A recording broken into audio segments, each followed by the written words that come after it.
Roll call. Thank you. Roll call. No, we haven't started the meeting, just the. Oh, I thought you said you were ready to go. Patience, grasshopper. Okay, relax, everybody. She just said,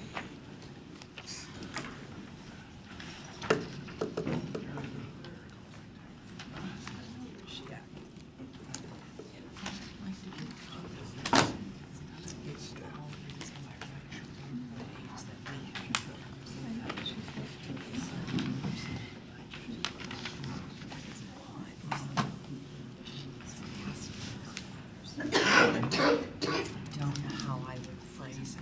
I don't see our HR person.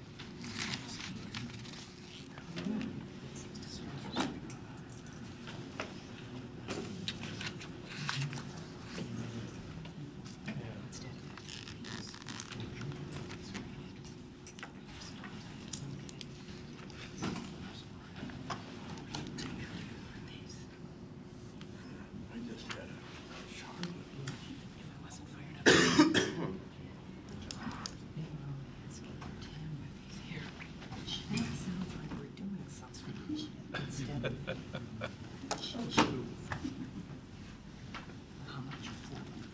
See, that's.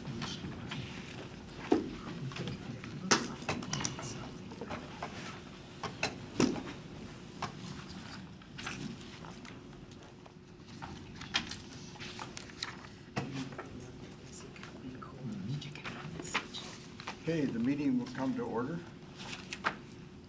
Roll call, please. Deputy Mayor Plaza, Here. Councilmember Baggett, Here. Councilmember Brown, Here. Councilmember DeCoursey, Here. Councilmember Holman, Here. Councilmember Trump Manuel, Here. Councilmember Wells. Here.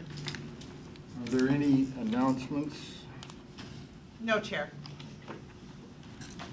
We'll go to item 3 on the agenda, Airport Advisory Board, 2019 work plan and general update. All right. Good evening. For the record, I'm Ingrid Gaub, Public Works Director.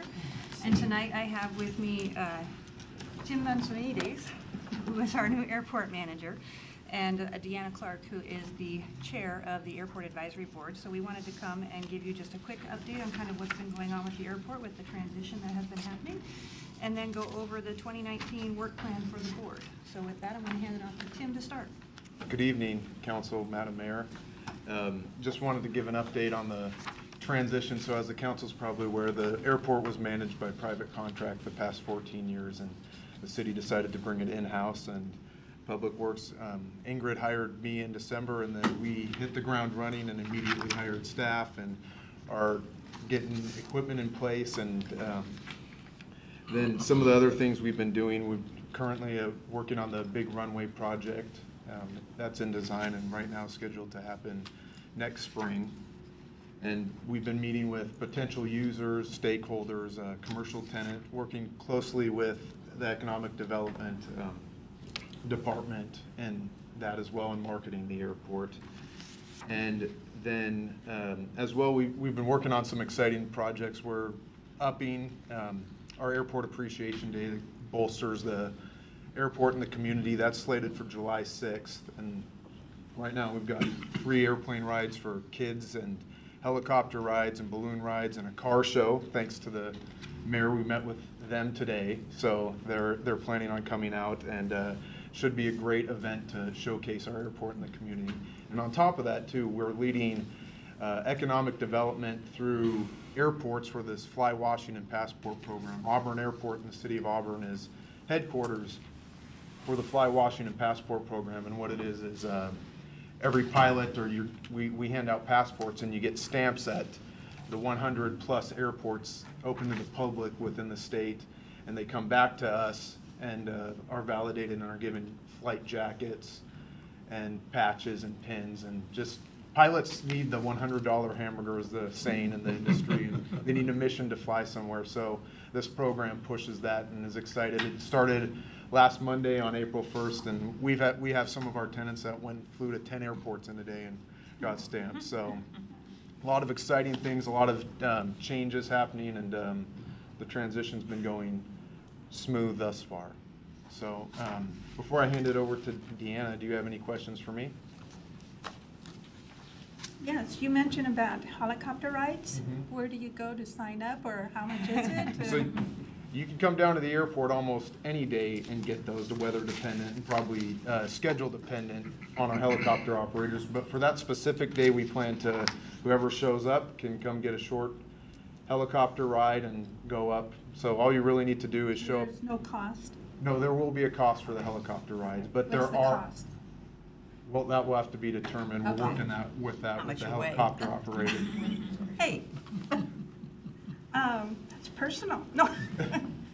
Okay, so is there a number for people to call if they, just to check to see if you're going to be doing it or anything like that? That will be the main office line, Okay, and that's on our flyer. okay. And as we get more events and secure things and work through the process, we'll be getting more of that information out. All right, thank So you. we'll put together a flyer for the event and actually get it to the council members prior to the event. It's not until Excellent, July thank 6th, you. so. Yeah. Okay, I also wanted to bring forward the board work plan that we have for the calendar year of 2019. And it's in front of you, and I just wanted to go over a couple highlights. So the first thing is, of course, we have the work plan, and that makes us, assures that we are focused on our policy and fiduciary responsibilities, and it's kind of the backbone for what we do. The other thing is the airport board composition review. So this is an annual process that we go through just to make sure that we have, when we go and look for new board members, we understand what skills and experience we're looking for in those candidates. And then, of course, the economic development update. So Tim mentioned a little bit of activity that we're doing there, but also this is an ongoing activity that we do. We want to make sure that we are pursuing growth opportunities and things that are consistent with the airport master plan. We want to make sure that we do not go outside of that plan, but we want to continue to look for opportunities of growth. The other aspect is, of course, the airport marketing plan. We want to continue to look for opportunities to market the great asset that Auburn has. And then the airport zoning regulation updates. There will be some updates, proposals that we will have going forward, not only at the airport, but in the surrounding area of the airport. And we'll work with community development on the long-range planning for that as well. And then there's the long-term capital and financial planning for the airport development. So we've had some assessments come through, the facility assessments. We've had a marketing assessment that we went through last year and the rate analysis and that sort of thing. So we're pulling all of this together to understand our financial and capital needs and priorities. We're actually taking an in-depth look at that this next board meeting. And then we're focused on getting a fixed-base operator, recruiting a fixed-base operator to come onto the airport. That's a high priority for us. And the last thing on here is the board strategic plan. We have a strategic plan that goes out through 2020, so we need to update and revise that and extend it this year as well. Any questions? Yes, I have a question.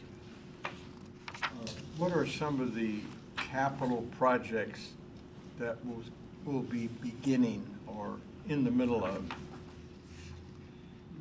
Beginning or in the middle? Do you want to take that? Or you want me to With take that? the runway extension project, as I mentioned, that's our biggest project. So extending the runway 200 feet and 241 feet on each end, and then working. We have a gate and camera project, updating each of our gates and cameras, as well as doing something to our facilities, our hangars, and seeing what we can do to update those aging infrastructure. I do like the IT flyer that you're putting out Good. for information to everyone. Everybody's getting a copy of it, should be. So that's very good. Larry? Yes, thank you. Curious, when you talk about airport zoning regulations update, I'm curious what sort of operational needs are you thinking, and what sort of future economic development efforts? Are they aviation specific? Are you wanting to move in that direction where you kind of exclusively address the needs of the aviation community in how we might anticipate zoning change recommendations, or how would that, what do you anticipate? So I'll take that one. It's not necessarily aviation only type zoning changes, but it's looking at compatible uses around the airport, and also what are some of the requirements for some of the flight requirements, so that we don't have intrusions into the flight path around the airport, and basically just trying to make sure that what goes in around the airport works with what the airport is trying to do, as well as looking at what we can do at the airport. So in other words, no facility that perhaps teaches people how to fly drones or something. Well, I think some of the zoning would be geared towards trying to make sure that it's compatible with the airport, and if it can work in with what the airport is actually doing, that's wonderful, but I don't think you want to restrict the zoning around the airport to only be aviation type zoning, but you want it to work with the airport. John? Runway extension, have you developed a phasing plan for that yet? We had our first meeting on that last Thursday.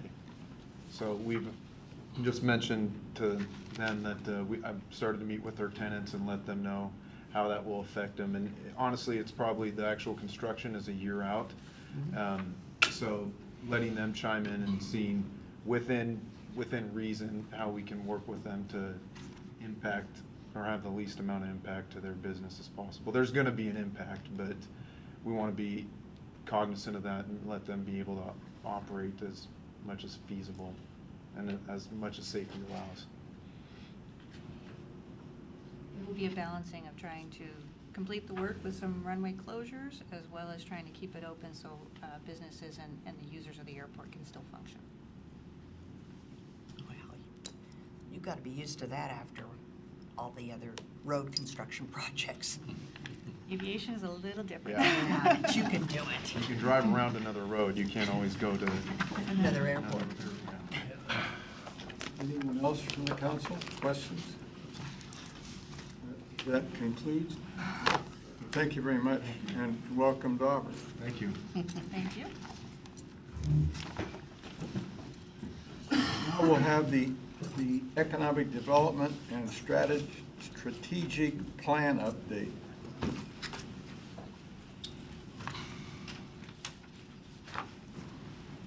Jeff, why don't you sit here?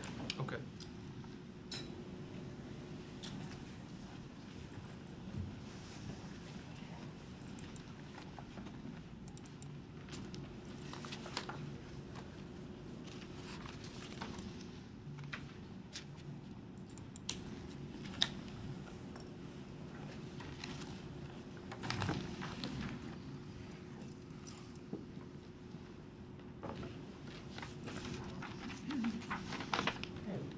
Super, thank you, Doug.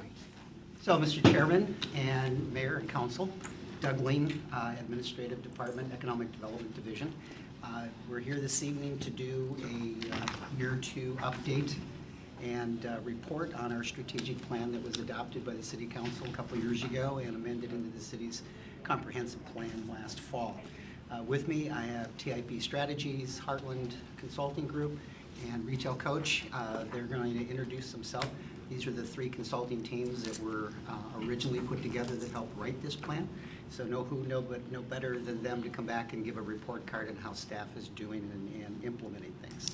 So with that, I turn it over to Jeff Marcel. Doug, could I ask you to do some, all I see is the glare on this. Is there any way you could tilt it, or? So you do have it back there too. Does that help at all? Can you see? I can't see it. Okay, so part of it is aimed for the cameras. Okay, So- then, never mind. Okay.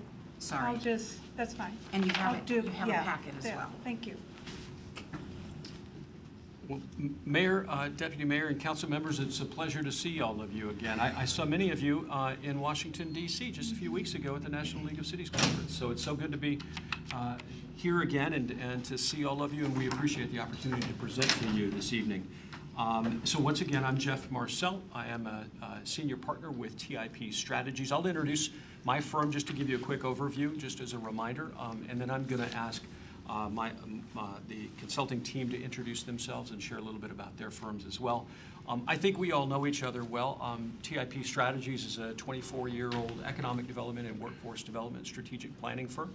We're based out of Austin, Texas, with offices here in the Puget Sound region. We also have offices in the Boston, Massachusetts region. We've had the good fortune to work with the city of Auburn over the last several years. But we've worked with over 300 communities around the country in our 24-year history. We've worked with cities, counties, regions, and states to help them think through their economic development plans to grow a solid economy, a healthy economy, and vibrant economy moving forward. And so that's who we are. So let me introduce Lanzi Lee. Hi, everybody. It's glad to be here. I work for Heartland Project Manager. We are a Seattle-based commercial real estate consulting and investment firm. We work with public agencies, corporations, private property owners, real estate strategies, and had the pleasure to work with Auburn for the past 3 years. The economic development plan and a couple other plans with planning and community development and economic development. Glad to be here today. Awesome. Well, I'm Aaron Farmer, Senior Vice President with the Retail Coach. It's good to be in front of y'all again as well. It's neat coming back to Auburn and seeing how things have changed over the last three to 4 years, and actually seeing a lot of these things being implemented and really happening from an economic development strategy. I'm with the Retail Coach. We've been a firm for about 20 years, working with municipalities. I'm out of Austin, Texas. I'm up here in this area probably once a month right now, so know the area extremely well, and just kind of excited to just share with you today some of the new information, data that we have to keep this thing going and moving forward. Super. So we put together a PowerPoint presentation to take you through the material that we wanted to cover today. But as always, if there's a question you have or something you want to share, we've tried to anticipate your questions, and I think you'll see that reflected in the presentation. But don't hesitate. Please feel free to ask a question or make a comment. We would welcome that. Our goal for today is really two things. One, to update you on some of the research and analysis work that's been done. Aaron and Lanzi are both going to share with you some fantastic information I think you'll truly appreciate.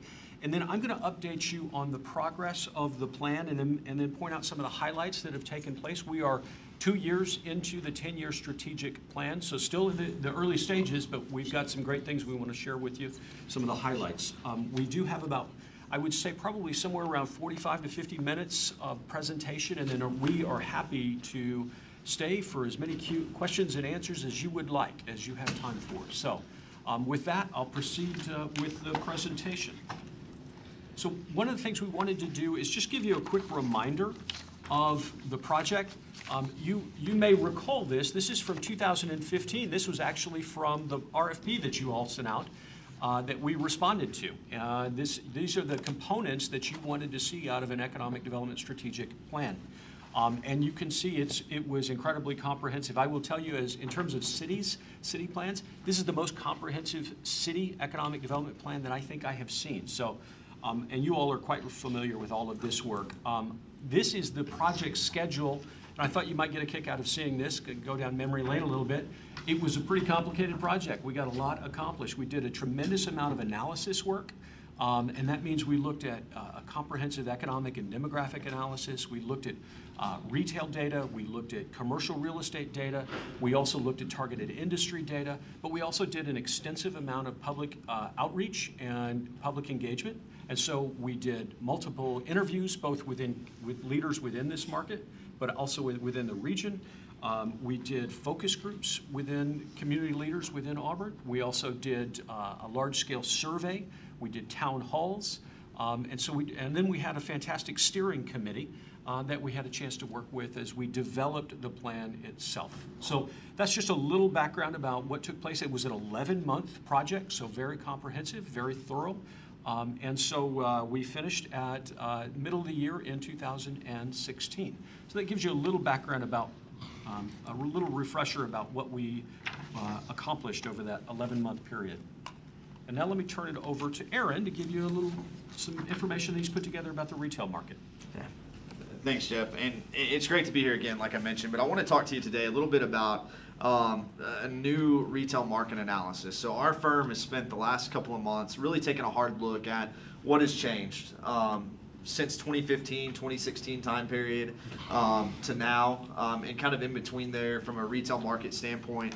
But if you haven't noticed this, the retail industry is evolving. I mean, you can see that with stores closing and new stores opening, online sales. It's hard to kind of keep up with what's happening with the retail world right now. And you know, I will tell you, the retail market is pretty good, to be honest with you. If you look at the overall picture of what's happening from a retail market, things are good nationwide. And then we kind of zoom in to kind of the region here and then down into Auburn. So one of the things that we're always trying to do is we're trying to evolve with the data. And especially as this industry is evolving, the retailers, the site selectors, they're looking for new types of data. So because of that, we've run some new analysis on Auburn. We're wanting to know how have things changed? Where are the consumers coming from that are shopping and eating here? You know, what does that look like? How far are they traveling? How many times are they visiting on a yearly basis? So do y'all remember we 3 or 4 years ago, we did a cell phone analysis, okay? And that was how we determined who was shopping here, who was coming here. Well, we wanted to update that and really get a feel for how has that changed. So what you'll see on your screen right now, I ran a couple of different mobile data studies just for this presentation today. But one of the areas that we looked at was the outlet collection. And there's been some changes that have happened there and are continuing to happen right now for the better that are bringing and drawing more people in to the outlet collection. We also are going to look at real quickly here, we're going to look at Super Walmart. I felt like that was a good one to take a hard look at and just see how has that consumer changed. Where are people coming from? So what you'll see on the screen here is it's what we call a heat map. And the darker the red is the higher the concentration of consumers that are actually shopping and eating in Auburn. So especially with the outlet collection, it has a very regional draw. You can see that. The blue on the map, you know, those consumers are only visiting about one time a year is what we're looking at there. But as we get into the different colors there, they're repeat customers. They're coming back on a regular basis. So really having an understanding in number of visits, you can see the different color codes there. That's the number of visits that came to the outlet collection during that time. This is the kind of information that retailers and developers, they're requiring nowadays. Instead of saying how many people live within a 20-minute drive time of Auburn, that doesn't even begin to tell the story. People are willing to drive further distances. So I wanted to point that out. But what was interesting looking at the outlet collection on the next page there, or on the next slide here, is number of customers. So we're estimating, and it's an estimate, but I will tell you it's very, very close. There were about 4.4 million visits to the outlet collection over the last 12 months. And what that means is you had, not necessarily that you had 4.4 million people in there, but you had 4.4 million visits. Now, we estimate about almost 1 million visitors. So if you see number of customers there, about 1 million customers that are coming to the outlet collection during that yearly basis. We've broken it down by day. So you'll see, like on December 25th, for example, we're showing no consumers there. Most, if not all of I would think all of the stores were closed there. But this is the kind of information retailers want to see. They want to see who's shopping, who's coming, how often are they coming, those sort of things. If we flip to the next slide, and I'll point out that real quick. So the Field House, for example, is coming to the outlet collection. What I thought was interesting was that they're projecting, Doug, correct me if I'm wrong, but I think it's about 1.5 million visitors or so a year. Now look at that. You're at 977,000 is what we have over the last 12 months.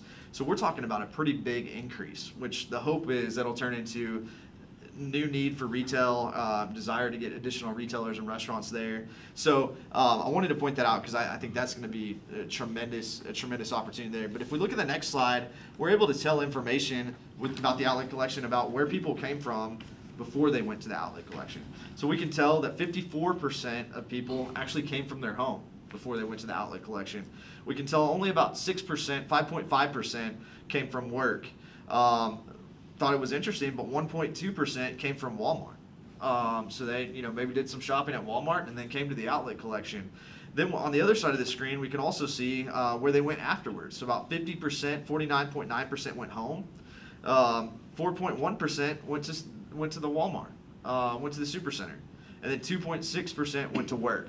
So now what we're doing is we're looking at where are people going after they shop at one store? Are they going downtown? Are they going other areas? And that's the kind of information that retailers and developers are really wanting to see. So as we came up with this new analysis, and we're going to share the new demographic numbers and population and those sort of things, I really wanted to emphasize this because I think it's important. Last page I'll show you, last slide I'll show you for the outlet collection is breaks it down by their hourly visits.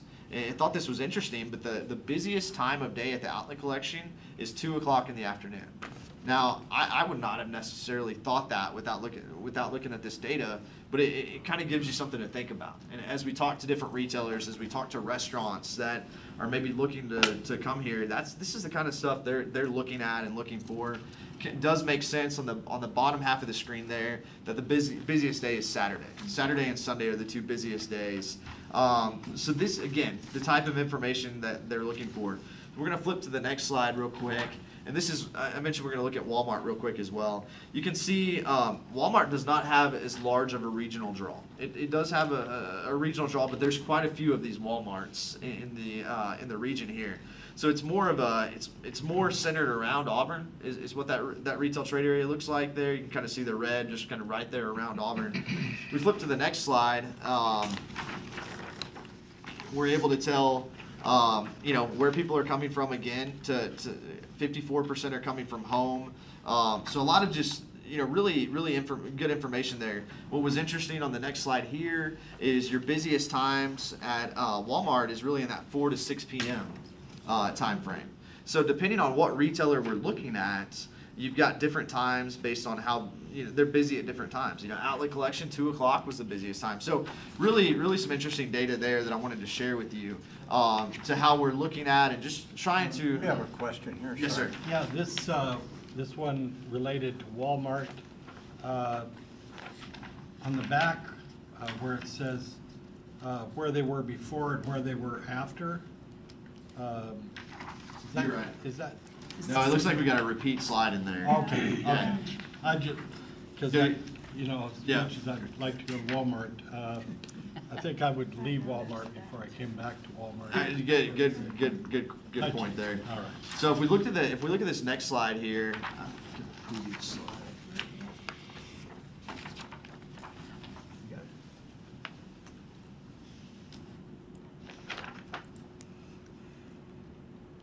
Wanted to look at the primary trade area. Okay, and if y'all remember from a couple of years ago and then last year when we went over this data as well, the primary retail trade area, those are your core consumers. That's where about 80% of your consumers are coming from within this primary trade area. And the cell phone data is what helps us really figure that out and understand the data there. But within that trade area for 2019, we've got 185,000 people, 185,052 people that are shopping in Auburn on a regular basis. Now, that number is up from last year. Last year it was right at about 181,000. So we're over 180. So we're up a pretty significant amount there. Looking at average household incomes as well, your average household incomes have now surpassed $100,000. And I will tell you, from a retail recruitment and restaurant recruitment standpoint, a lot of times these prospects, they have certain benchmarks you have to meet. And a lot of times 100,000 incomes is something they look at. So we're at 102,751 average household income, which is strong. I would say that's very strong. And that's up from 95,989 in 2018. So those are some of the things they look at. One thing I thought was interesting as well is if you look on the right side of the screen down at the bottom here, we break it down by age group within that retail trade area, within that primary trade area.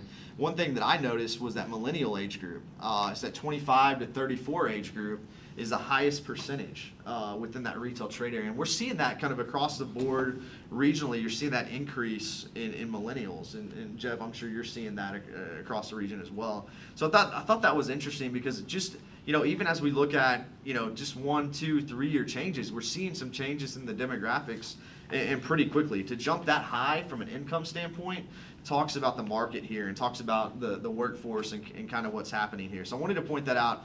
The primary trade area is about 80% of those consumers that are shopping and eating in Auburn on a regular basis. We then looked at what we're calling a retail trade area. I call it a secondary retail trade area as well. So these are your consumers that are not necessarily shopping in Auburn on an everyday basis, but maybe they're coming for the outlet collection. Maybe they're coming for something else. So it's that other 20 to 30% of consumers. I just wanted to point out here as well, the estimate population for 2019 in this trade area is about 573,000. That's up from 566,000. So that's up as well, which is pretty significant there. Population increases across the board, and when we're talking to retailers, we're talking to restaurants, developers.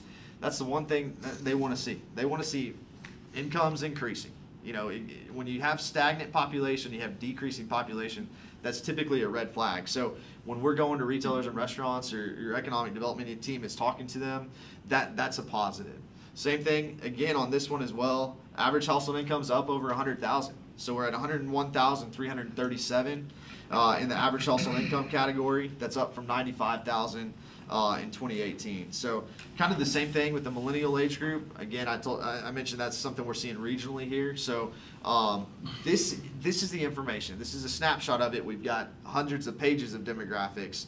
But this is the information that a retailer, a developer, that's what they want to see when they're looking to decide to locate in Auburn. So the last section I wanted to cover before I hand over to Lindsay here real quick is the retail gap analysis. You remember us talking about that, the retail leakage, how much money leaks or leaves this community on a regular basis? We did something a little bit different this year. To I think help illustrate this, and I think it does it in a good way, is we looked at a gap analysis or a leakage analysis just for the city limits to start with, and then we also looked at it from a primary retail trade area standpoint. So right now you'll see on the screen, you'll see potential sales. So on the left side of the screen here, this is the different categories. So everything fits into a category, retail sector or category here. So restaurants would fit into a category, sporting goods, clothing. There's a category they fit into here. So that's the first column. The second column is potential sales. Now this is what is that total opportunity of those 185,000 or of the 80-something thousand people that live in Auburn. This is what their potential sales are. 1.7 billion is potential. We then looked at actual sales. What's actually happening, and we came up with a number of about $1.47 billion that are being spent in the community. So the difference between the two gives us a leakage or a surplus. And you do have a leakage, but I will tell you it's a very small leakage if you're just looking at the city population here. You've got about $244 million that leaves out of this community on a yearly basis and is spent elsewhere. So that's about a 0.86 index, leakage index. So that I will tell you, that's strong. For a community of this size to have a leakage index like that, it's strong. But you're a regional destination for certain categories. A good example would be, take a look at automotive dealers. So towards the top there, second column down there, automotive dealers. You've got a leakage index of 1.79. What that tells us is you've got a surplus, that people are coming here to buy cars and spending money. So people from outside of the community are coming in. A couple other categories that look like that as well. As I flip to the next slide here, clothing. Ought to be a pretty good indication of why the mall is doing pretty well. You've got a surplus in clothing as well. So the leakage index is about 1.88. Again, that means you have a surplus. So again, what that tells us, you're a regional destination. People are coming in from different areas. One that stood out to me was limited service restaurants. So down at the bottom of the page here, limited service restaurants. This is going to be your fast food style restaurants. You've got a surplus, a pretty significant surplus there, about a surplus of about $42 million that's being spent at fast food restaurants.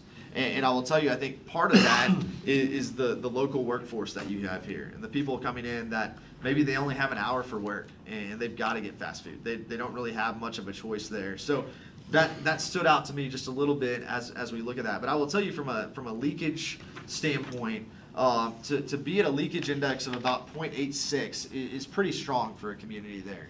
But again, you've got these certain categories that have a regional draw, and people are looking there, are coming here from further distances. So the last three slides, we're looking at the primary retail trade area.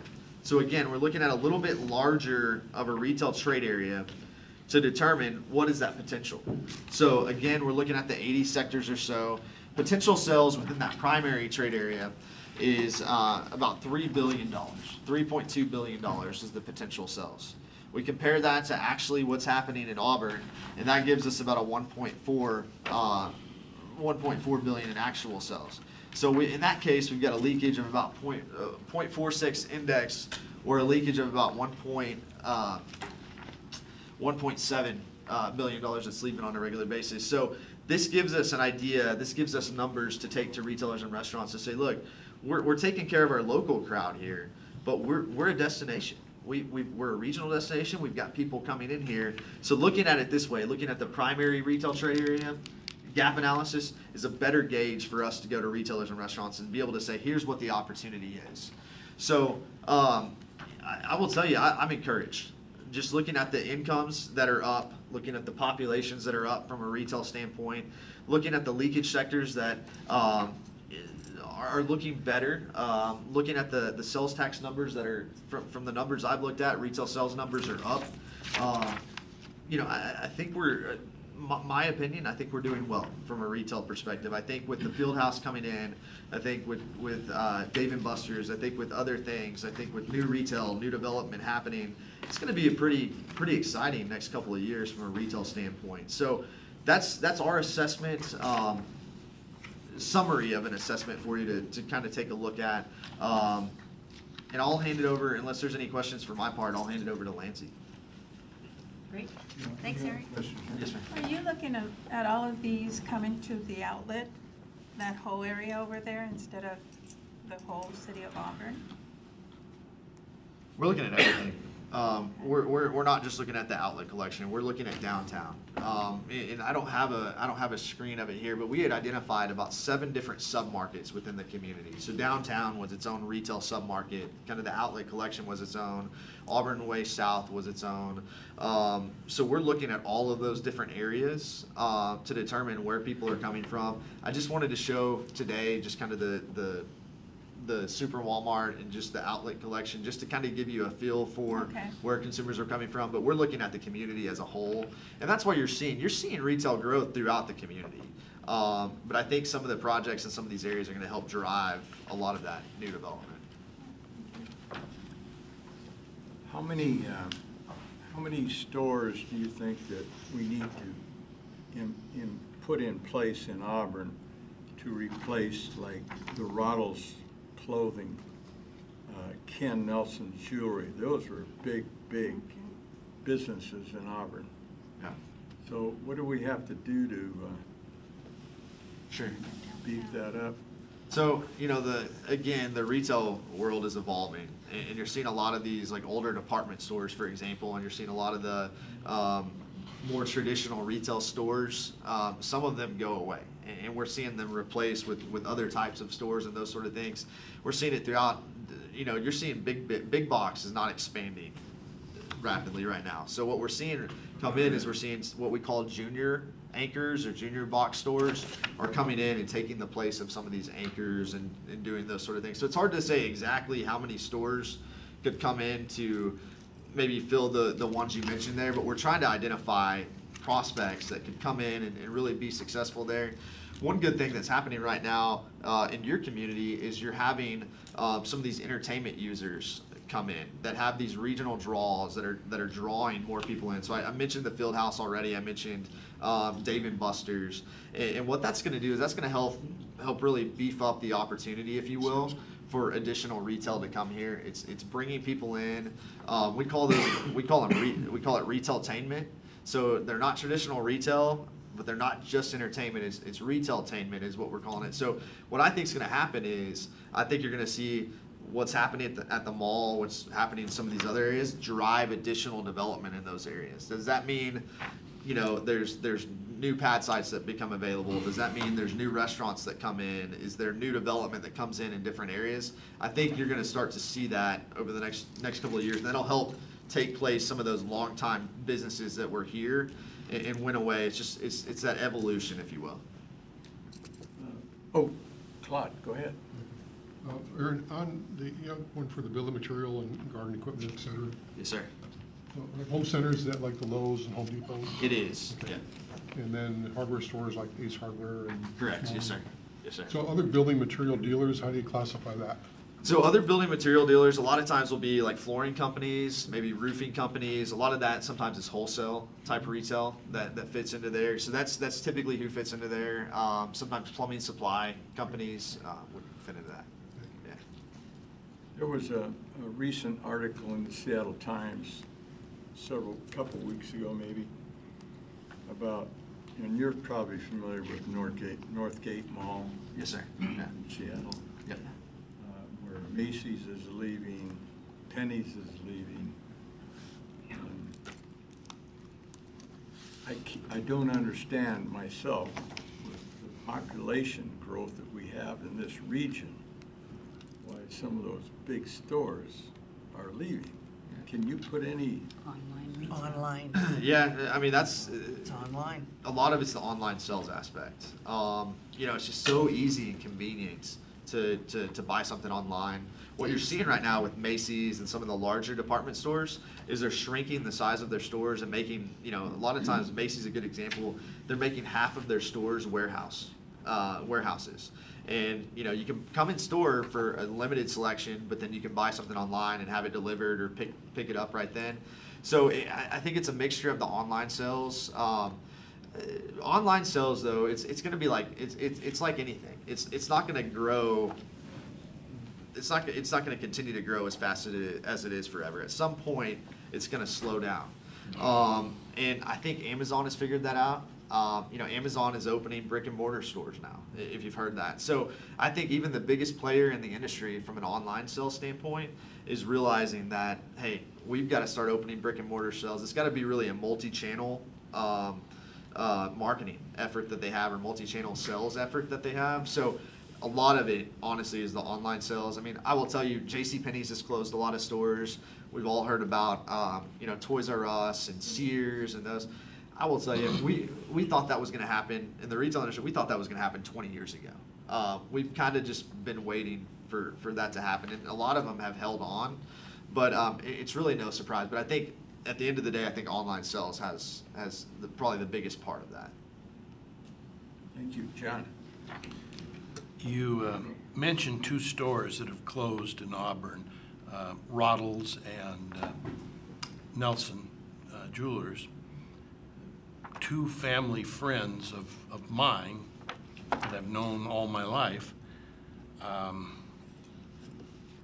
think what this data is telling me, correct me if I'm wrong, is not that they were making money in this city, but they weren't keeping up with the demand of the market.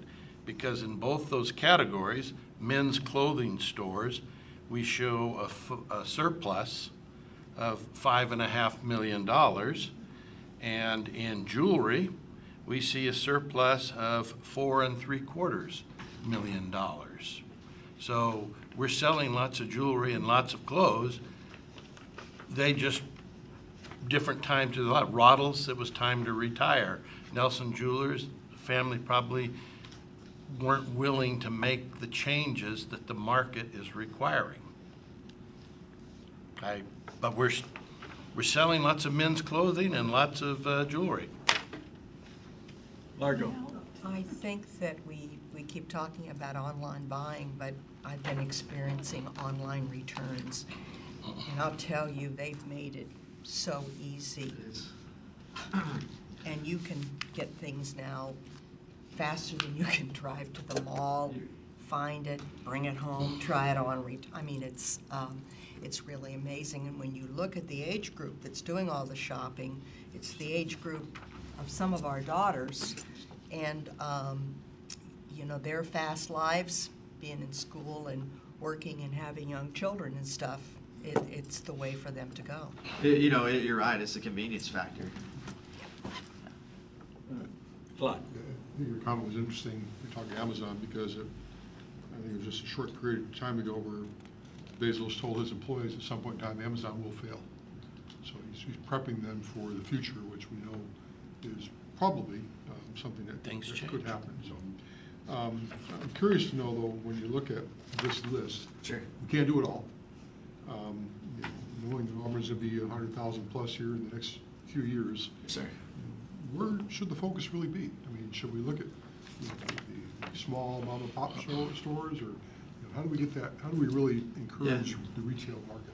So I mean, it's kind of an easy answer for me, but I think it's a mixture of those things. I mean, I look at what's popular right now, and if you would ask me 5 years ago, 10 years ago, what do you think about downtowns? And I would have said, well, downtowns are dying, okay? But you look at it now, and downtowns are coming back. Let's just walk out right here, and it goes back to how it just over time things change, and they're cyclical and those sort of things. But what I see here, I mean, we're seeing a going back towards mixed use development. That seems to be the key right now, where and I think that's going to probably be the way of the future for the next at least 5 to 10 years is what we're looking at there. From the Auburn standpoint, I still see a need for the casual sit down. That next level restaurant is, I think, the biggest need right now. One of your largest leakage sectors is in that category there. But we know people are spending money to eat food, because you just look at that other restaurant category there. So, I think it's got to be a healthy mix of local and regional and national retailers. So as Auburn looks at that recruitment strategy, let's go after, and I know you're already doing it, the entrepreneurism aspect of it, the local businesses. Let's look at the regional retailers and restaurants who have 2 or 3 locations in the region here. And then let's also look at national, so that we can balance those out, because at all times, mom and pops might be down, but nationals might be up, and vice versa. So really a healthy mix, I think, is what's needed for Auburn. And I would add there, preparing the city to be both reactive and proactive. And when you think about reactive, the data that you all compile on an annualized basis with a retail coach sets you up perfectly for those large chain stores, those large those brands that are really attractive and that we've already talked about great successes happening. But then working those mom and pops, those smaller restaurateurs and retailers, and actively working those and trying to encourage those folks in downtown and other markets, so you maintain the character that exists in the city, I think is really important. And you're doing both, but that would be the recommendation.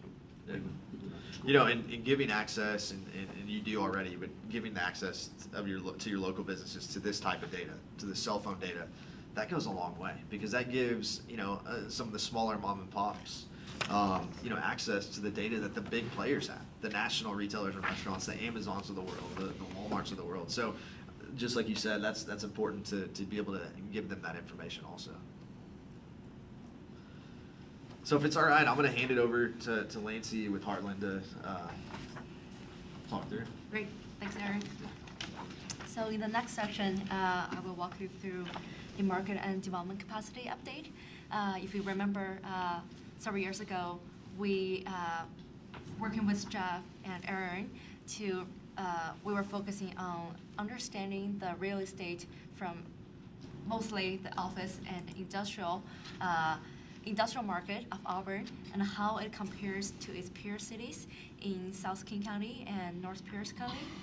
And also, we did a buildable land analysis to understand what's the market capacity there is in Auburn in terms of office and industrial, and how much jobs it can support in the city. So happy to walk you through the update, looking at the trends in the past year. So this first set of slides, you are seeing the industrial net absorption and vacancy trends for Auburn and its market area. So we see a slightly vacancy increase for Auburn, for both Auburn and the market area since 2017, but it's really minor. And in 2018, the vacancy rate for industrial is still stay below 2% in Auburn. We still see a very strong industrial market here.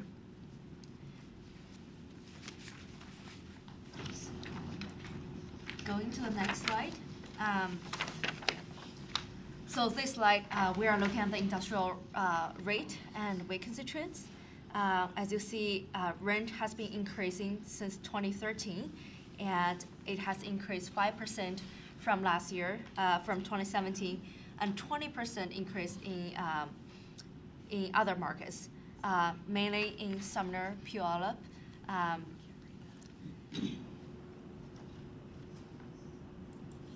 So flip to the next slide. Overall, we are, so this graphic shows you how rent and vacancy how compares to the other markets. So as we can see, Auburn, even though it's below several peer markets, it's still very competitive in King County and Pierce County at $7.71, which is the triple net direct rent on average. If you look at industrial vacancy, so this data was, we gathered data for 2018. We see a 1.4% industrial vacancy rate in Auburn, which is really low compared to its peers. And that hasn't counted the fact that a couple big projects was delivered by the end of last year, the Hudson Distribution Center and North Auburn Distribution Center, which in total is about over 500,000 square feet of industrial space, and was consumed earlier this year. So if we look at today's vacancy rate, it's about 0.9%, which is extremely low.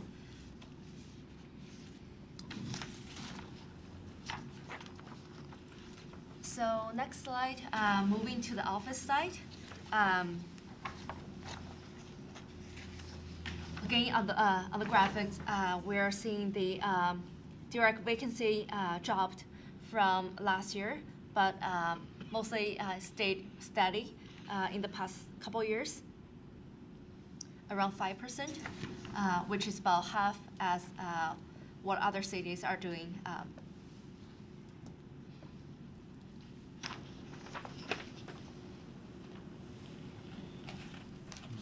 So flip to the next slide.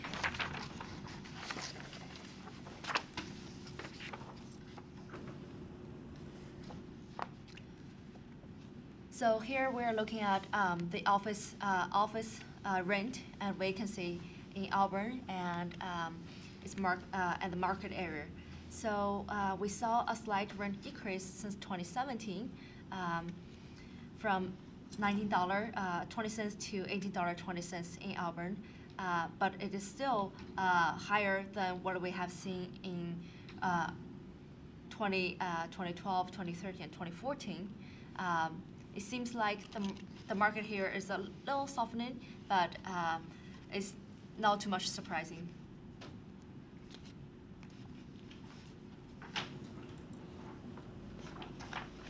So this next slide is comparing the rent and vacancy between Auburn and the other peer markets in King and Pierce County, and how it compares to Seattle Metro. At $18.17, I think Auburn is pretty competitive and among the other markets. And again, vacancy of office space is pretty low in the city. To point out, we see a 22% vacancy rate in Federal Way. That's pretty much due to the warehouse corporate center that was sold and was on the market last year.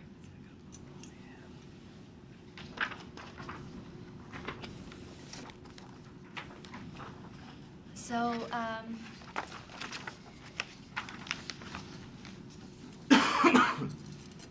so that's basically how the fundamentals, the market fundamentals for office and industrial looks like.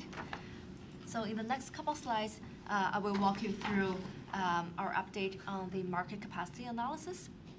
So last year, we have seen a lot of new projects completed in Auburn, including North Auburn Industrial Warehouse, the Lakeland Heated Storage, Hudson Distribution Center, and the Boeing Operations Readiness Center.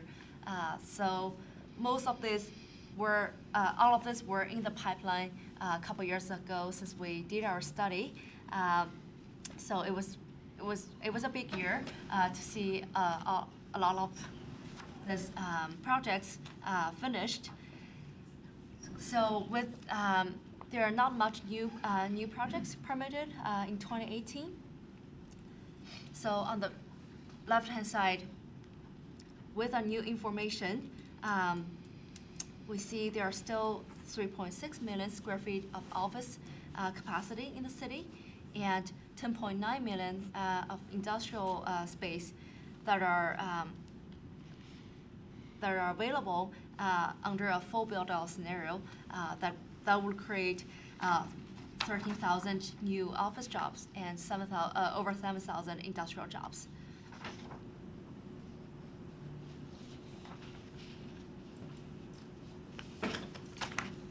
So this next slide, we're showing the couple opportunity areas for industrial and office development, which we looked at last year.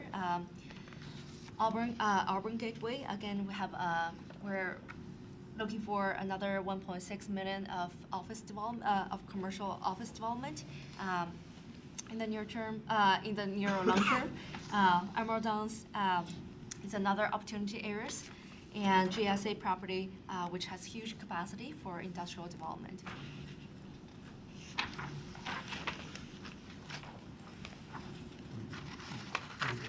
Yep. So on your previous slide, you show the ready to develop 5.4 million square feet. So how much of that is included in the slide you just showed us of ready to develop? That's a good question. So I think I can answer it with the next slide here.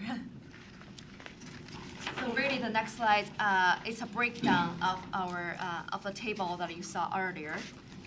Basically, the different colors of the bar charts of the bars represent the different properties that are either in the pipeline or likely to develop, ready to develop, and has a potential to get redeveloped. And a note is that in this chart, we excluded wetlands.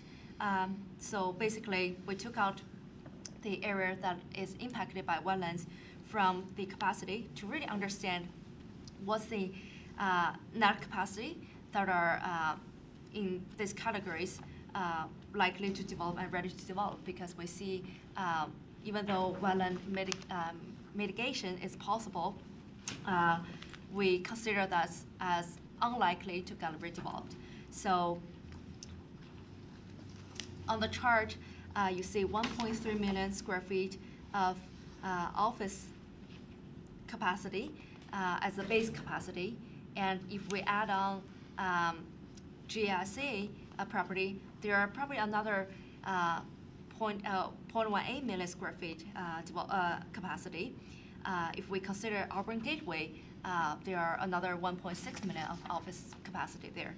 So in total, we are looking at 3.2 million of new capacity for office in the city, excluding wetlands.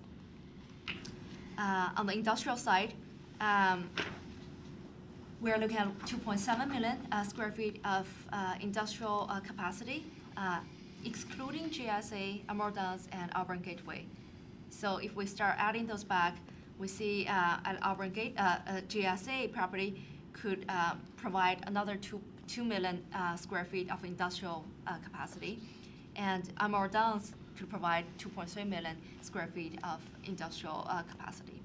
So in total, we are looking at 7 million square feet of new industrial capacity. So how that compares to our job projection? So on the top left charts table, you are looking at. So we're projecting by 2025 there will be 223 employment of new office jobs and almost 1,800 industrial jobs. And they would demand about 100,000 new office space and 2.4 million square feet of industrial space, which if the city could leverage the land, could leverage the office and industrial land in the city and develop it to the full capacity, we are seeing that the capacity could meet the job growth and the demand on space.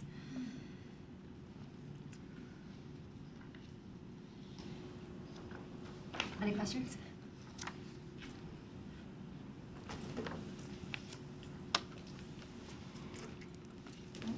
Okay. Any further questions from the council? Okay. Okay, now I'm gonna hand up to Jeff. Thank you, Lindsay.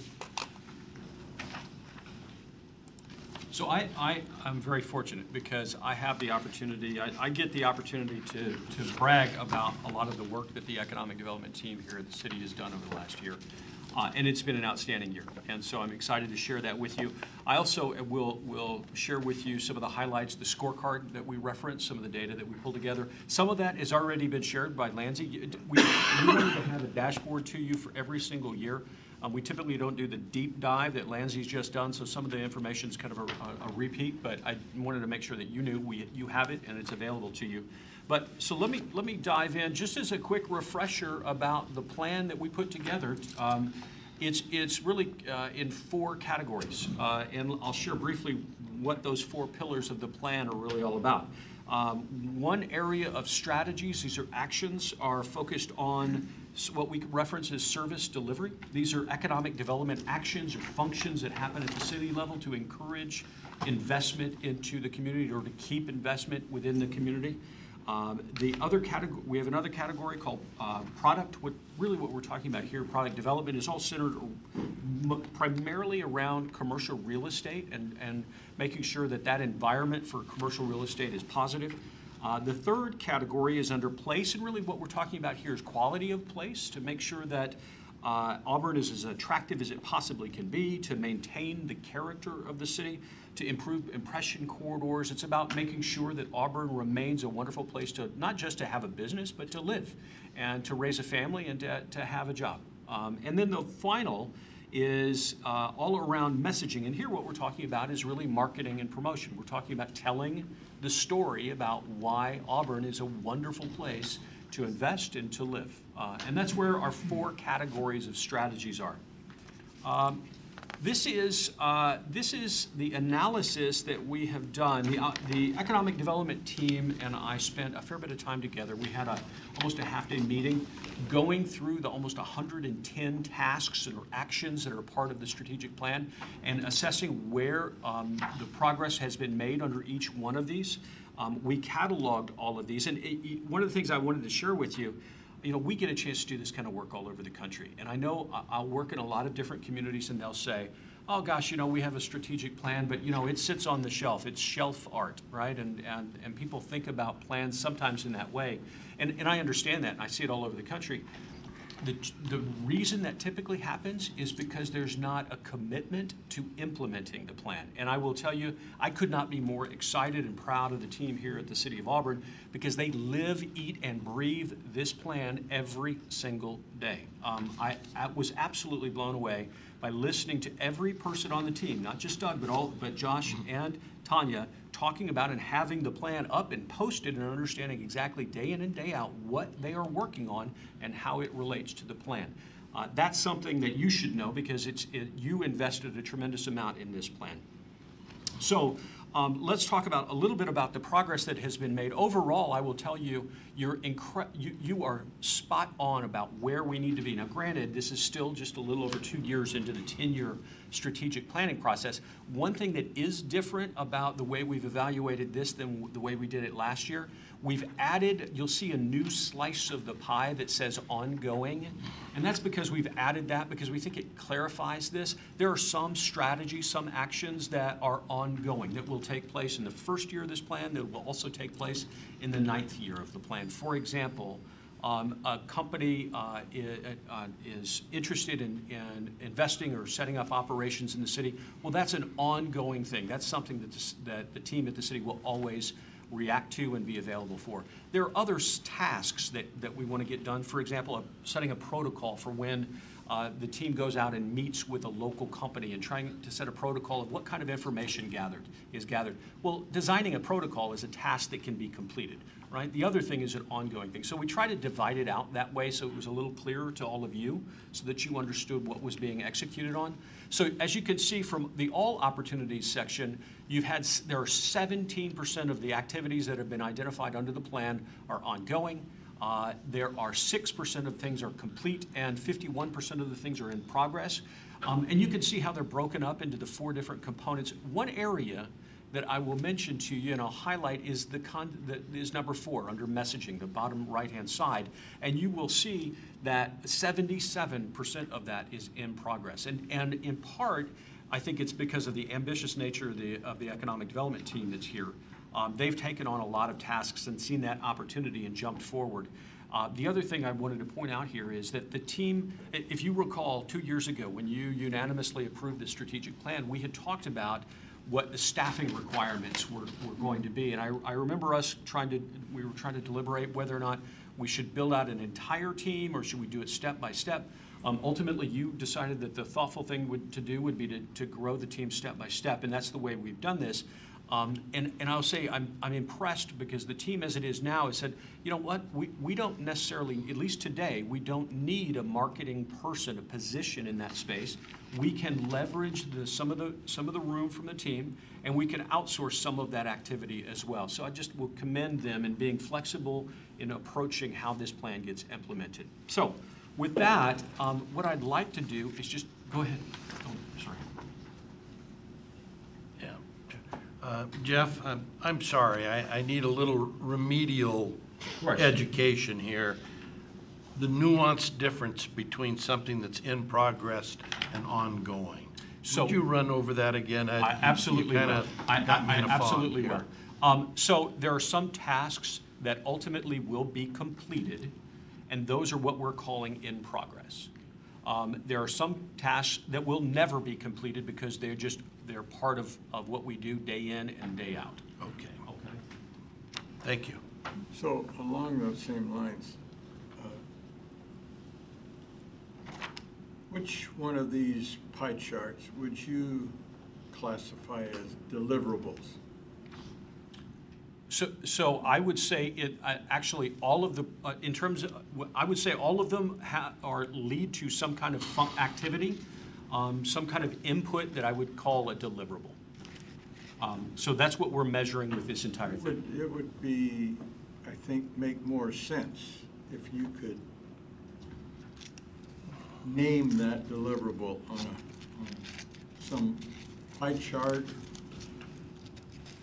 Follow me? Sure, and let me ask this, is it capturing outcomes, ultimate outcomes, or is it activities within the work that's being done? Let's say the outcome. Okay, Yeah. and so I've highlighted some of the outcomes, but you're absolutely right. Yeah. Capturing those at the end of the day, I think is an important thing. We'll certainly work with staff to try to think about what's the appropriate way to measure that. I know that they're evaluating the number of companies that they're securing, but it's a very good point. And I mean, and it doesn't have to get into minute detail, Jeff, just a broad. with you, I'm with you. You don't think so?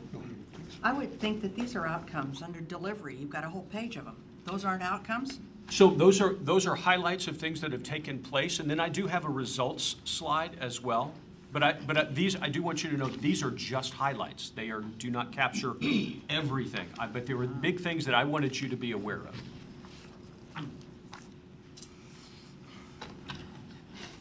Okay. So let's talk about delivery. This is the economic development teams, or this is the economic development functions or actions at the city, and I wanted to share a few things that have been absolutely fantastic this year. Well, of course, you've added an economic development officer, Tanya Carter, who now joins Doug as the team leader, and then Josh as well.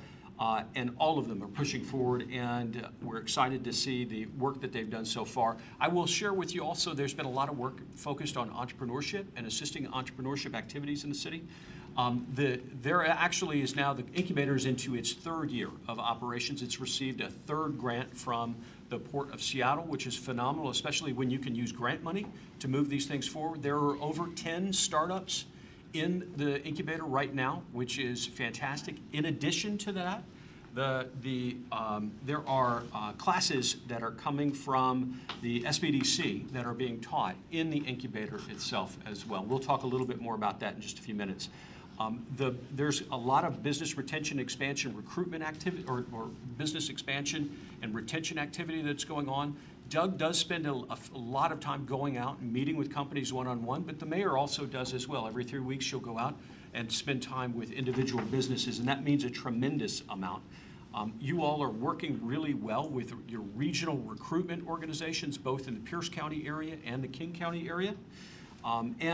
I also commend the city on the 3 No networking events that happen on a weekly basis. And I'm sure many of you have been to those events, but they're actually, the turnout has increased roughly about 10% over this past year. And now those events are actually happening in different locations around the city. It's a wonderful way to bring the business community together and get them networked into each other. And then the other thing I'll highlight for you, something I was really impressed with, is the Career and Technical Innovation Forum. This is a skills training event that was held in Auburn that the team put together. Had 180 attendees at this event. The audience was business leaders within the city of Auburn.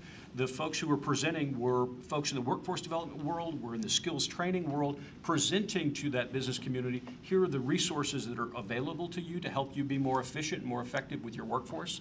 A phenomenal event, and that's just the first one. It's going to be done year over year. So that's another great delivery result for this year. Let's talk about product. The team at Heartland actually has been doing some commercially zoned land analysis work, and I'm going to ask Lindsay if she can at least just describe briefly with you the work that's taking place. Yeah, so we had the pleasure to work with Jeff at Planning and Community Development, and Doug and Tanya and Josh at Economic Development, who together sponsored this study, which we really enjoyed working with them on. And so basically, the scope of the work is to look at commercial zoned land in the state of Auburn and to understand its economic productivity from the standpoint of tax revenue generation, property tax revenue generation, and jobs, and and land use standpoint. So very interesting study, and so part of the study is we picked Auburn Way South as a study, as a focused area for the study, to really understand parcel by parcel what's the land use looking like, what's the zoning, and what's the current property owner and businesses, what's the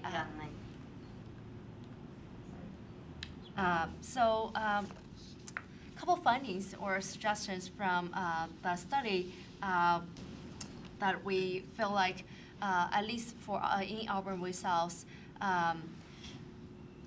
commercial land is somewhat underutilized, and we see that the city could revisit its zoning and land use policies to see ways to encourage development and encourage higher economic productivity in the commercial zone. And as a follow-up study, we will also be working with Jeff and Doug to really help them to underwrite projects from a developer standpoint, to understand what are the physical, legal, and financial incentives that a city could provide to help the developer to encourage development in the city. Okay. Jeff, now to me, this product, these are deliverables. So I have listed that effort under the Auburn Way South, and moving that forward is a priority for this coming year. So I agree completely. I mean, reinvigorated BIA ADA through this process. So if product up here was changed to deliverables, in my opinion, that I'm just trying to. But you see, you've got delivery on the prior page, which is also deliverables. I know that. So if it is easier, I can certainly in the beginning of this section just put these are the results and the deliverables that have highlights of the results and the deliverables that have taken place. Yeah, save yourself some. More than happy to do that.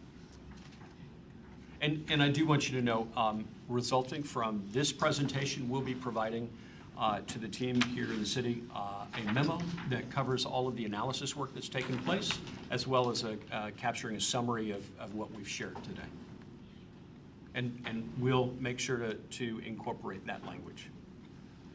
So with that, I'll just share a few other highlights. The city, of course, the team is focusing in, and this is true of everyone in the city, focusing in on the priority development sites that exist. We all know that they are very precious in the city, and you want to make sure that you're getting the absolute most out of them. That includes pushing forward on that large opportunity, the GSA opportunity, but it also includes the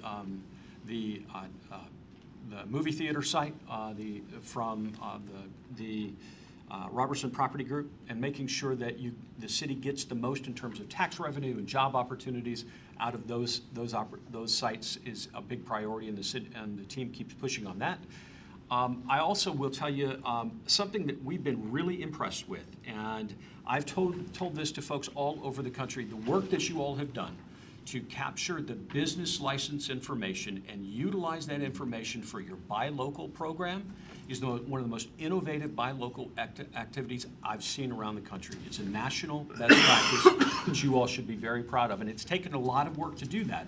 You've had to build technology so that your business license information can be pushed to your buy local program, but it provides a real return for local businesses, not just when they get their license, but it's the most inexpensive way to do marketing work that I think I've ever seen for a company. So it's really a wonderful accolade for the city. And then, of course, as the Deputy Mayor referenced, the reinvigorated Business Improvement Area and the Downtown Association, the membership is strong there. Those groups are meeting now.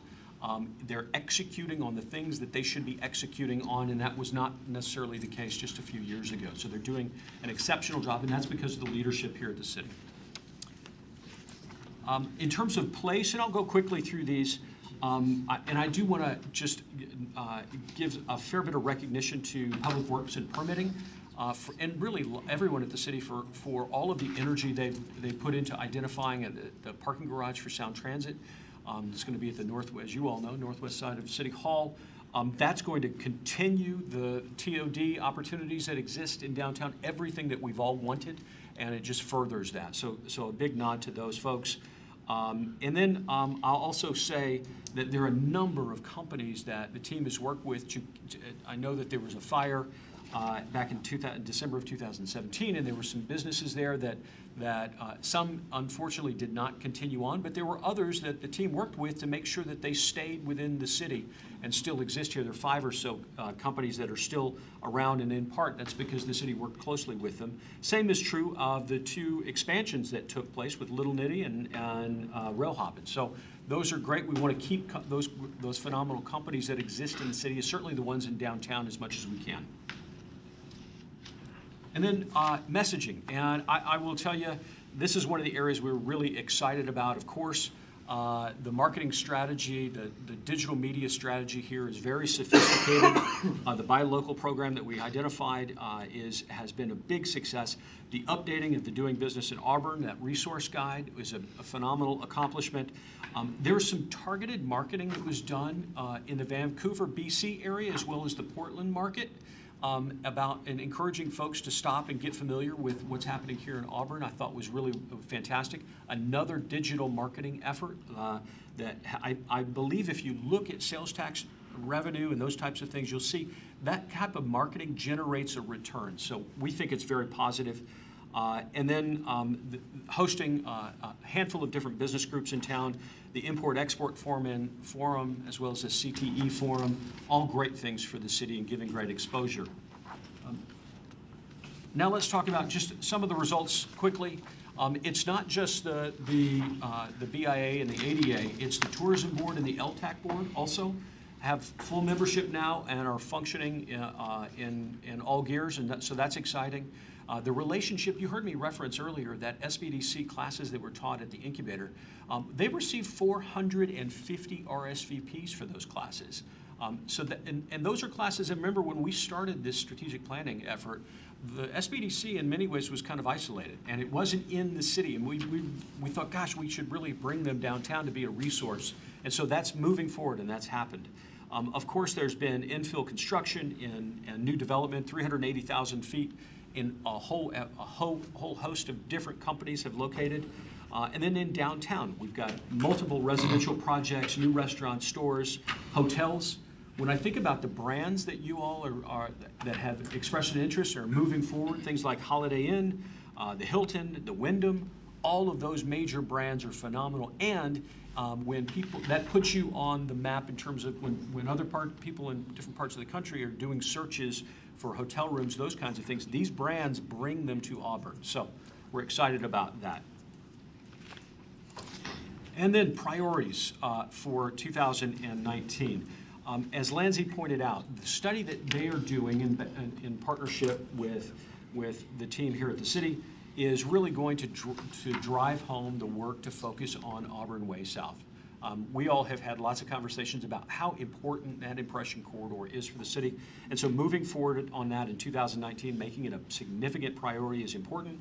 And then continuing the business retention and expansion and even recruitment efforts in the city are really critical. Now that we have a full economic development team at the city, we're excited to see all of the things that are going to take place. So those are the areas that we would encourage folks to think about for 2019. And with that, I do want to share with you the dashboard updates that we've made. You've seen a lot of data so far this evening, and I'm gonna go through this pretty quickly so that we can have Q&A. But yes, Go ahead, and we'll do Q&A after you do that. You sure? Yeah. Okay. So one thing I wanted to share with you in the dashboard. As you can see, the job numbers are almost at 60,000. That's almost by calculation, that's almost 1,000 job increase from just last year. The unemployment numbers are very low. The labor force is around 41,000. The regional product is incredibly high for a city of this size, and you would imagine that, right? With the aerospace industry that is here, that drives that number up, and so that's a very strong number. One thing I thought was very interesting, though, the industries by top employment you see below are from left to right are by number, and this past year, from last year to this year, manufacturing and retail trade have flipped, which I thought was an interesting number. One thing I did want to share with you, and another recommendation that we're going to make to change the way we do this moving forward in future years, we'd like to change the dashboard to, instead of measuring job growth by number, we receive the job growth numbers from a group called EMSI. This is a research analysis firm. And when they evaluate their numbers, because we're talking about a very small footprint, 4 zip codes, when you start to get that far down, calculating those numbers becomes even more challenging, as you could imagine. And so what ends up happening is MZ adjusts their algorithm and they adjust their data almost on an annual basis. And so when they do that, of course, they report back and they say, okay, here's all of the past numbers. But rather than looking at those specific job numbers, we think it's more appropriate just to track growth by percentage. That might be more valuable and easier to understand. But that was just something that we would encourage you to think about. It's also another interesting lesson about data. Sometimes data is a little, you have to take data with a little bit of a grain of salt. These are from EMSI as well, and these are expected industry growth in the city of Auburn. And when they calculate this information, they're not necessarily looking specifically at the city, right? They use a large-scale algorithm and capture a lot of national data. And you can see here, right, we've got manufacturing at just over the next 5 years, they're calculating a growth of 160 employees, and I think we all are pretty confident it's going to be much higher than that. But when they look at national data and they kind of put an algorithm together, that's what ends up happening sometimes with data. But one thing I would point out, though, the top levels here, retail, trade, construction, government, other services, those kinds of things, those are typically based off of population projections, and that's why those are as large as they are. So this is the dashboard. I know that Lindsay spent a fair bit of time talking about the property tax base and the commercial tax base and retail sales. We'll pass through that if that's all right with you. And, I think we spent a fair bit of time on real estate. This is once again in the industrial market that we track, the office market, and new space delivery that Lindsay spoke of. Here's one, though, I did want to share with you. The employment numbers and job growth is, as you can see, it's steady. Your unemployment rate, you're actually doing, your unemployment rate is lower than the rest of the state. And you can see there was in earnings, there was a little tick down, but I think it's important to appreciate this is the source for this is the American Community Survey. And so it is a survey. And so sometimes you see anomalies that happen in survey work. So I'm not reading too much into that. But what all of these numbers indicate to me is that there has been strong and steady growth over the last several years in the city. And so that's something that I would have comfort in. So with that, we are all happy to take additional questions that you have. Any more questions, Council? I just have one question. You know, you talked about South Auburn. What do you foresee the building up there? 'Cause there's a lot of traffic up there. In Auburn Way South? Yeah, Auburn Way South. There's so much traffic, so I was just curious. Would you Well, I think Auburn Way South, it is a very important corridor because, you know, from a business standpoint, you got a lot of exposure being Auburn Way South as there are so many cars driving on the street every day. So I would say retail, office development, and even mixed-use development with apartments over retail or commercial use on the bottoms. And currently we see a lot of retail plazas and institutional use. Yeah, because we have two little plazas there, and one of them barely is even, you know, exists, and the other one's pretty busy, you know. So. Yeah, I guess the point is Auburn Way South, so the land around Auburn Way South are zoned as industrial. And industrial land in Auburn, including commercial and, both commercial and industrial, only accounts for like a quarter of the land in the city. So it is kind of a finite resource that I think the city should leverage its commercial land to really think about ways to encourage development, to focus on to commercial land and really leverage that to drive the revenue for the city. When we were having conversations with lots of folks in the community when we first developed the plan just a couple of years ago, there were lots of folks who talked about that impression corridor and the fact that thousands and thousands of people on a regular basis go through that to the casino, and that's their experience about the city. And I mean, let's face it, the name is Auburn Way South, right? And so the city's name is a part of that thoroughfare. So making sure that it is sends the right image and the right impression and is as attractive as it possibly can be, I think it should be a priority for everybody. I remember when I used to work here before I moved here back in the 80s, there was a Safeway store there where the Goodwill store is. And was it Albertsons? Okay. Well, I can't remember which one it was, but I know there was a grocery store there because I worked there once. And I remember it was packed. And I don't know why they closed down, but you know, we need another grocery store in that end of the town. So I was just curious what all you were looking at. Okay, thank you. Okay. No more questions, Council? All right. Thank you, Jeff. Thank you, Lindsay, and thank you, Aaron. Appreciate it. And we're going to take a 10-minute break. Thank you. Thank you. Thank you.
Trump's purge.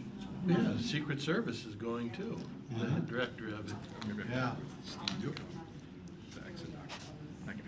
Tell you what, there's gonna be, He's feeling a little froggy now. Well, you know, they do. tell you what, well, sometimes frogs that cross the road, they end up. That used to be my favorite video game, Frogger. Frogger. Little frog trying to jump across the freeway.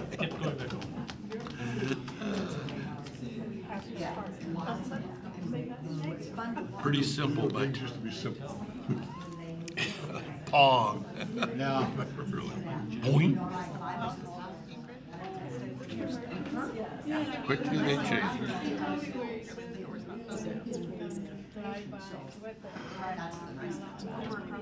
No, ours.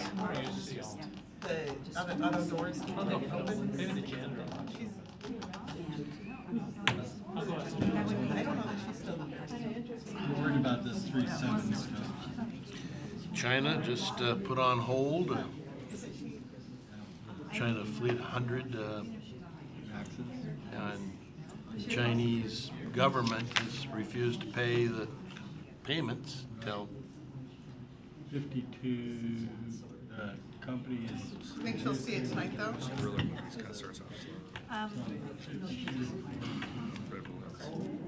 I just hope they don't mess with the pension. They already did, Bill. They Oh, already well, did. what I mean is, my pension. Oh, your pension. I was kind of worried about everybody else too. Unfortunately, there was no call for it. No call. So that was insurance screw up? Probably. Okay, 1 minute. I see where they've taken 3 or 4 board members and made a committee out of it to review the design. Okay, everybody, we're ready to roll. And to my left is Councilmember Trout Manuel, who's going to take over the ring. Thank you, and welcome. And the first person is we're going to hear from Debbie Christensen on the Sundown and Ray of Hopes update with also homelessness. So, how are you? Debbie. You just heard a whole lot of stuff about your city, and this is always one of those subjects nobody ever wants to talk about. So hopefully I can make some of it as positive as possible, because in my world and where I work every day, it's very positive. And we are seeing a lot of great things happen with people who have a lot of challenges. I met a woman one time who worked at our school district, and her job was to take care of the special needs students, the special needs that were low needs and the special that were high needs. And her name was Largo Wales. And she said to me one day, as I asked her about that job, she said, every one of them are stars. And sometimes their stars shine bright and sometimes they don't. And so that is the same philosophy that I've kind of taken with the people I work with in this world, is everybody is a star. And some of them have challenges higher and bigger than the rest of us have any idea about. And yet they can shine bright in some instances. And so I have a few stories that I'd like to share with you of the bright stars. So this is Nathan, and he's going to tell you all about it by himself here. And I lost, there we go. It all started is I was living in the only house left in a subdivision of a new project that was basically, we were the only house that hadn't been torn down yet. And I had just gotten a notice a week before that my seasonal work was finished, and that same month, at the end of that month, they gave us a demo notice. Now we knew this demo notice was coming, but we were hoping it would be like a couple months from there instead of just suddenly right there. So that's 2 things that happened. Now I would have been able to recover from that had I done proper financial planning, like had some kind of emergency funds for something like that. So it's good to have like safety funds or something like, to back up. then I was like, okay, I'm definitely gonna be homeless, and I knew that. So I got another job, started the child support back up, did some research, went to Google, and I found this place called the Resource Center in Auburn. I said, oh, they're worth giving a call, so I called them, and they said, yes, we have a night shelter, we have a day shelter. But you gotta come in and register and get set up, and he kinda gave me a basic lowdown. So after work, I went down there, and I got registered for it. And then came my first day of homelessness. Now, I wasn't prepared for this mentally whatsoever. You know, it hit me like a train. There's a lot of being homeless, there's a lot of internal factors and external factors. An internal factor that got me right off the bat was my self-worth and my self-respect just fell off a cliff. External factors, like people saying, get a job when you already have one. The fear and loathing from the things that they say and the way they look at you, you know. I mean, it's like you now feel less than human because you know that they think you are, you know, and they won't hesitate to tell you that they think you're less than human. This is not everybody, but this is a pretty common opinion of homeless people. Okay. So then I got down there, I got hooked up with them, and I got to mark my bucket list. I got to check off being homeless. It's not something to look forward to. It's not a silver lining. Now, what the Resource Center is not, it's not a place where if you want to come in there and do nothing and just hold out your hands and say, give me stuff. It's not a place where they accept people doing drugs on their facilities. It's not a place where they accept violence on their facilities. If you do that stuff, if you subscribe to those kind of philosophies, you're going to be 69 very quickly. What the Resource Center is, if you're looking for security and safety against the outside elements and people that are bad, and you're also willing to rebuild your damaged self-image and your dignity, that's what they are. And the way they do this is they supply clean clothes, clothes washing services, secure showers, secure day and night shelters, mail service, food, veterans resources, housing resources, and there's some more. There's so many, and my favorite one of all, work opportunities, okay? And they have this very close relationship with work stores across the street. And they post their calendars of all their job events. And I saw one, and it showed a veterans job fair. So I got off work, I went there, after I called them and set everything up, you know, because you have to, like, you know, tell them you're gonna be there. And you have to actually show some proof of, you know, discharge or, you know, DD 214, something like that. Because it's for veterans, but they also have, that was just 2 days a week. They have just stuff going constantly every day for all kinds of people. So I went out, I got off work, I went to the job fair, and I was hooked up with this recruiter from this marvelous, awesome company. And it wasn't one of those jobs where you just, you know, hey, you got what we want, you're starting tomorrow. No, you have to go through background checks, you know, fingerprint checks. You have to, you know, fit their site profile. And then I got through all that, and then they sent me the results, and you have to be state licensed. There's a lot of things, you know, in work stores and the recruiters and all these companies, they help you out a lot. And I'll tell you one thing, Resource Center is probably the best aptly named place, because that is what it's all about, resources, you know. And thanks, you know, thanks for letting me talk to you. Debbie, what kind of a vest did he have on? Yeah. So he is wearing a security guard vest.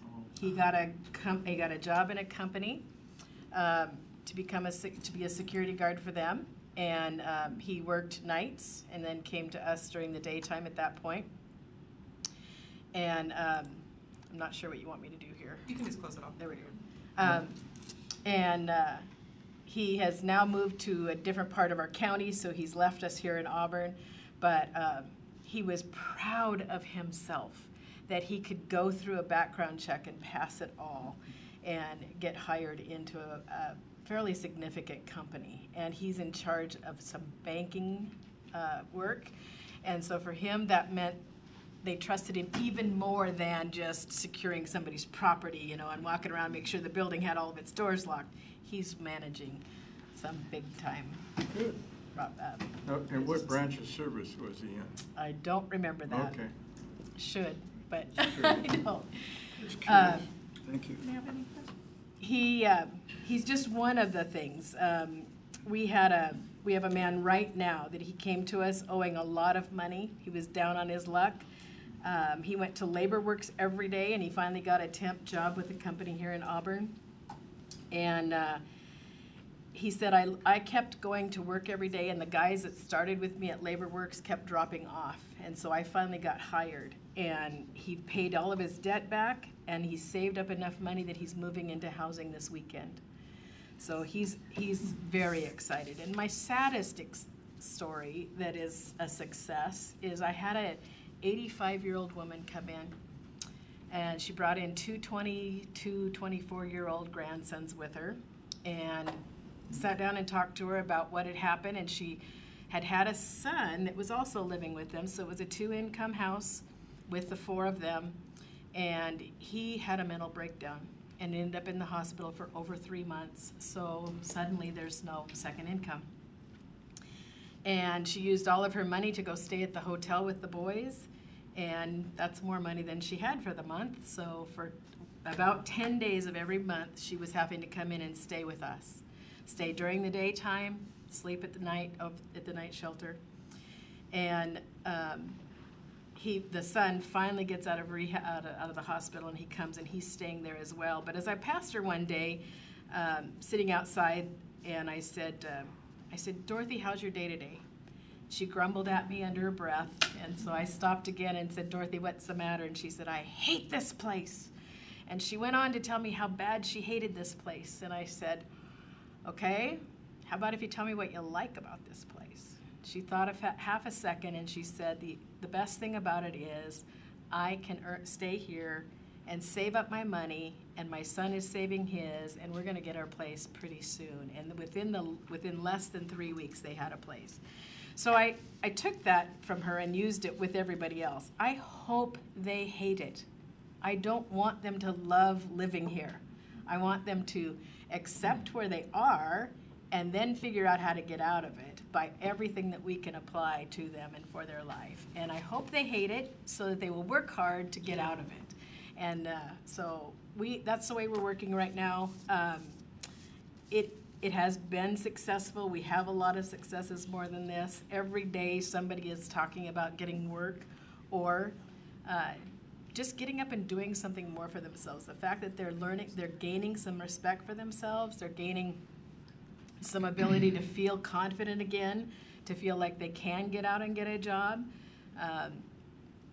It's been very rewarding. So I appreciate everything that's happened for us. Are you still using some of them as going out and All cleaning the time, all the time. So daily, there's a call out to come down to the food bank and work because we're constantly needing, and we're right in the middle of the school food drive right now, so I've got a ton of stuff that has to happen. They are taking their ownership of the 4 corners there that we're at and cleaning constantly, cleaning down around Brannan and the riverside down there. We've got one guy now that's recently got a car, and so he's just driving around a lot, and he'll call up and say, hey, there's a mess down here at, one was at A Street and 37th, and I thought, well, that's a little far, but okay, it's a mess, we'll go take care of it. So off they went. I was asked if the city was doing anything, and I mentioned that the food, the shelter was, and they asked if you go over by the golf course along the river there, because they're saying it's so messy. All we need to know is that there's a problem and somebody will go out. So And I'll put that on I the list. told him to call you, Yeah, the do. food bank, and so this just happened on Sunday, so I hope they do call you. So you're talking Green River, River Road out there? Out by the golf course on the other, you drive along this. Isaac the golf Evans? course, yeah. Okay. Yes, Marta? Do you have any idea, I think in cold months, now we're in the wet months, but during the cold months, we did the annual count. And it takes a while to disaggregate the data so that we're, actually looking at how many people are Auburn and how many people are others. Can you give me any demographics on what the Auburn homeless count was? So that night of the count, we ended up with 167 that we had seen evidence of, or cars that we knew people were staying in. The biggest majority of them were cars out at the mall area. We picked up a lot more out there this year than we have. It is hard on that night, though, to tell you where they've come from and whether they're all staying here. But and it also doesn't include on that night of count how many were in the hospital sitting, waiting, maybe checking themselves in, how many were on bus routes around Auburn or something like that.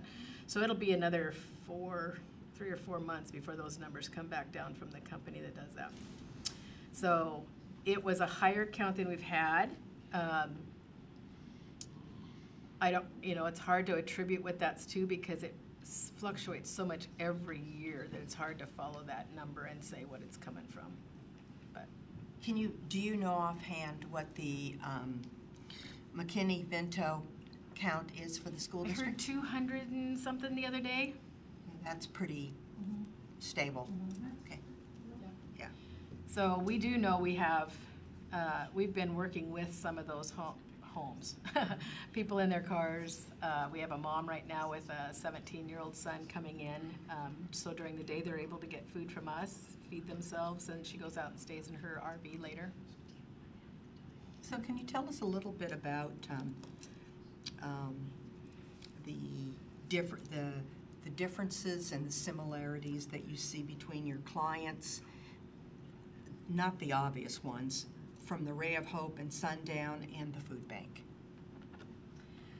So even at the food bank, we've got about 25% of our daily numbers coming in that are homeless. And that would mean living in cars, living in encampments, living down at the shelter. So the people staying at night are still most of the people that are there during the daytime as well. There are still some from the daytime that have encampments that they want to go back out to because that's where their belongings are and that's where home is to them. And if you leave your encampment for very long, you'll soon find that somebody else has found it and taken it over, so you don't want to leave it very far. So we see about 60 people in and out all day long, and not every day are they the same people. And we have about 43-ish, 40 that are sleeping in night with us. Debbie, are you keeping a data? Do they check in and say where they're from? Yep. Or and you're keeping that data? Okay. Yep. Yes. How are you dealing with not the people that are taking psychiatric meds, but how are you dealing and providing assistance for people who may need insulin or blood pressure pills or those kinds of medical needs? So hopefully they're taking care of themselves, but their medicine needs to be perhaps locked up, kept safer, and we are doing that through our files. We have a file drawer, and everybody has their own little baggie if they want to keep it there. We have a couple of gals on staff that have some training in first aid and have been helping a lot with our diabetic and high blood pressure incidents. And then Valley Cities has a nurse that's on staff, and so they're available for us. And then our own paramedics and EMTs have been great at being. Nurse or nurse practitioner? I'm told she's a nurse, So they can't give prescriptions that a nurse practitioner could? I don't think we're getting any prescriptions off of them, so they're coming in. The medical van comes around though, too. The King County medical van and dental van come twice a month. Okay. Mr. Biger? Yes. Debbie, have you started any relationship yet with of a business nature, whatever, with the Muckleshoot facility, the treatment facility that's right down the street off of I Street? So they've come in to visit when they first started, before they even broke ground over there and came to visit with us. They're pretty amazing, pretty excited about them coming to town. We Care Foundation or yeah, organization. Yep. So the next move was after they got offices established, they were going to be down and see us again. So Did they give you an indication when that was going to open up at all? Okay. I can understand having an unemployed daughter. The need for a down payment and a month in advance, and it looks like some of your clients are getting jobs and saving money. Are you finding that once they have the down payment and the month in advance or whatever in the current month, that they can find housing in Auburn? that's getting harder all the time. So we have a couple right now that needs $3,900 for their first, last, and deposit. And they can live month to month on what they make and be able to survive. So they're trying now to save up money or to find an agency who will help and make those other pieces come together a little faster.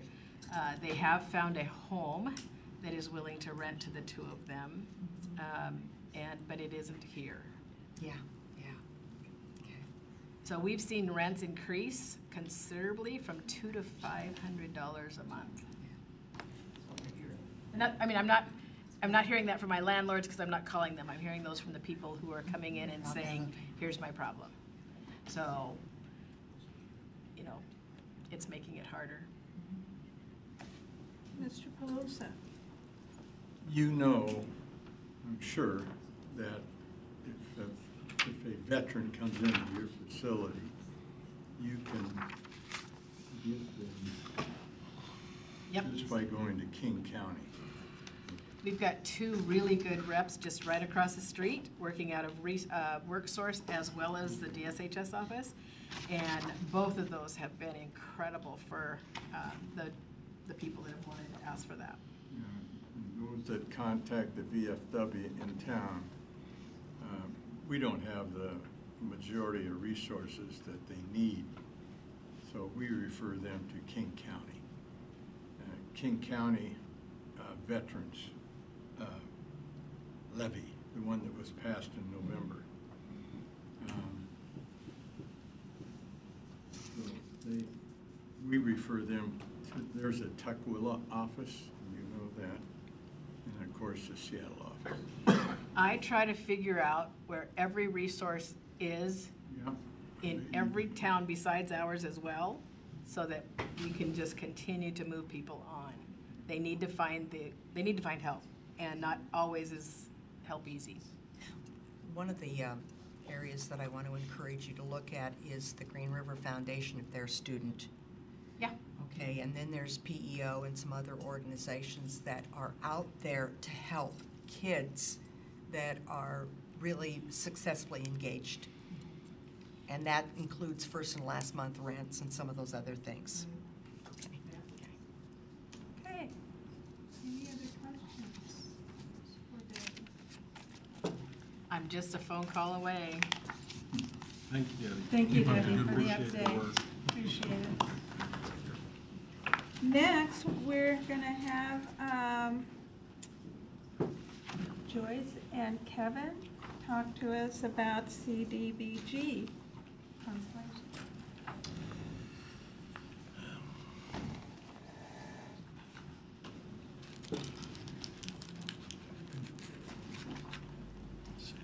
You folks could introduce yourselves, say your name and where you come from.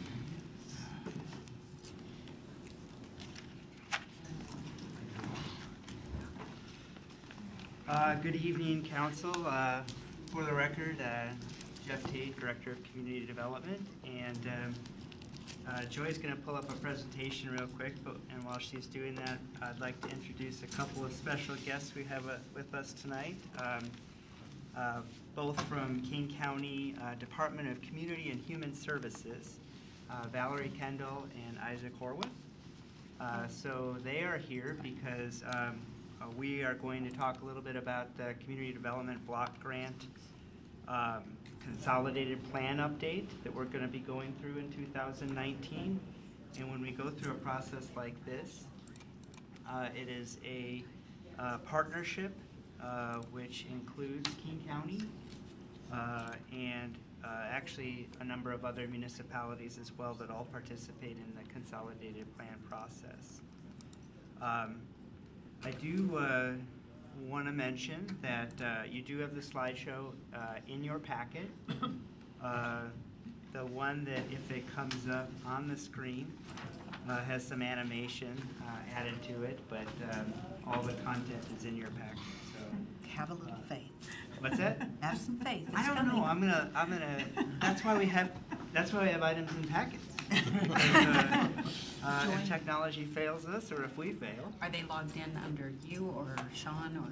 It's under me. Do you mind if I try to? I was gonna say, I'll forward my packet too, so they. Thanks for doing that, and there are a couple of things that I was gonna say before we jumped into the presentation anyway.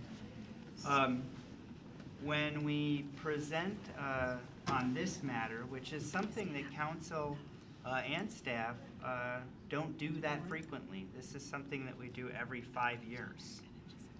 And when we enter the world of community development block grant and we enter the world of human services, it's complex. And there's a lot of moving parts. There's a lot of agencies involved, programs and money. Things are moving in a lot of different directions, and there's a lot of energy and there's a lot of effort and collaboration that goes on. So one of the things that we want to do is we want to make sure the council has a really good understanding of which area of human services are we talking about. We talk about human services a lot, and there's a lot of subjects that get covered in human services. So we know that when we've been before council in the past, there are sometimes questions about, are we talking about the area that the general fund supports and the human services area that the general fund supports? Or are we talking about community development block grant and HUD money?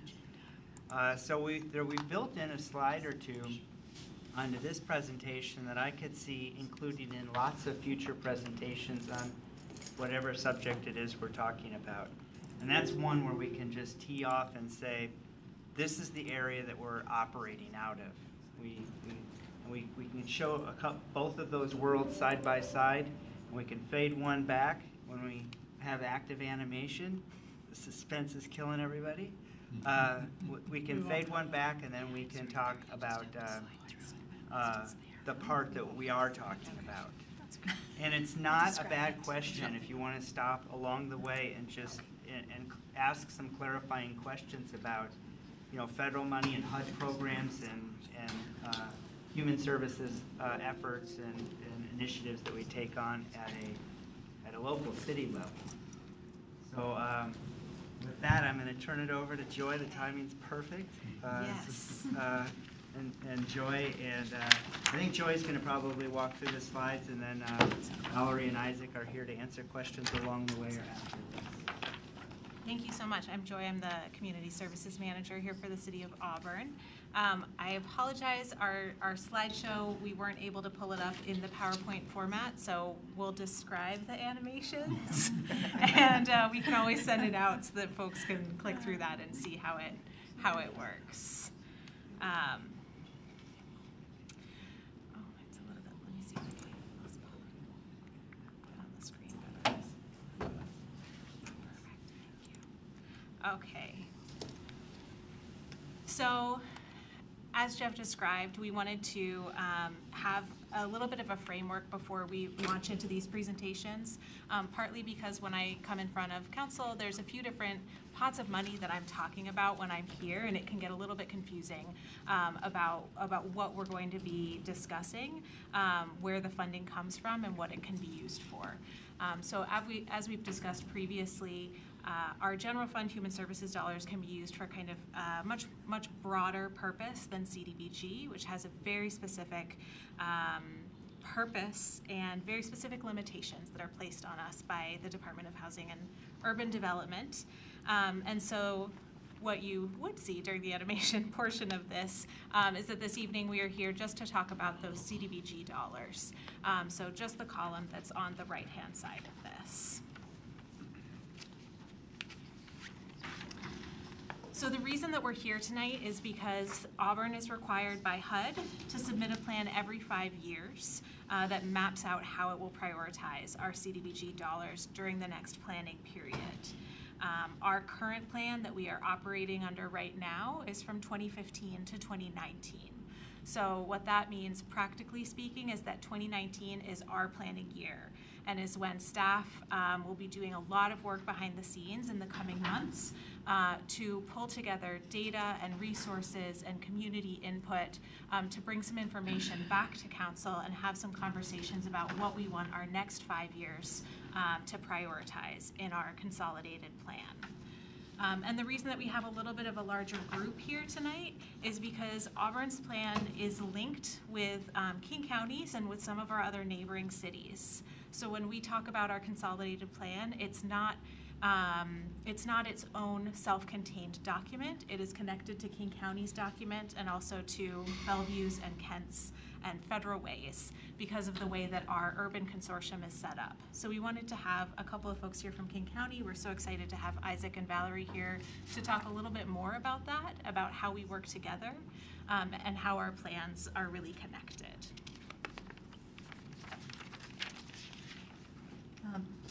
Can we ask questions, or would you like us to hold them?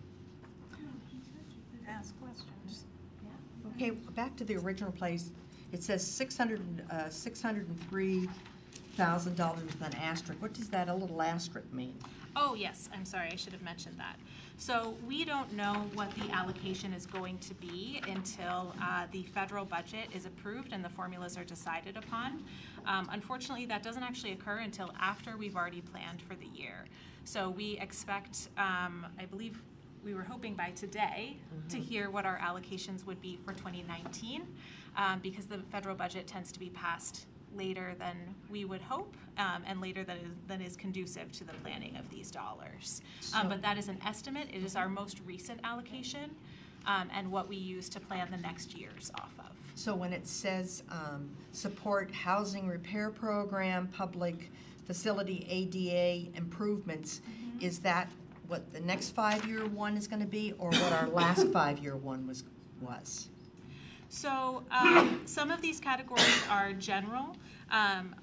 In the last 5 years, the majority of funds have gone towards our housing repair program. That's been a primary allocation of these dollars. But public facility ADA improvements, public services, and economic development activities are the categories in which we can spend those dollars.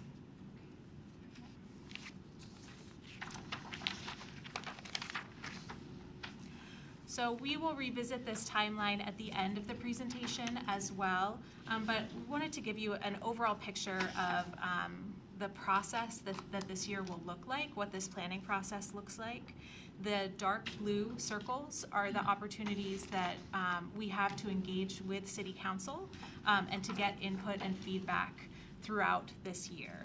So the first one is tonight to give you an overview of what we're going to be doing this year. But once we get some community input, we gather data together and we draft our plan, we'll be coming back to get specific feedback on that plan and to present what we heard from our community feedback sessions. And we will also bring it back after incorporating your input and feedback for approval at the council level. And that will need to be done prior to November 15th in order to meet our HUD timelines. So we wanted to kind of lay out what this year will look like. Joy? Yeah. Mr. Pelosi has a question. No. You going like that? Oh, Okay, I'm sorry, never mind. nervous. Never mind. Okay.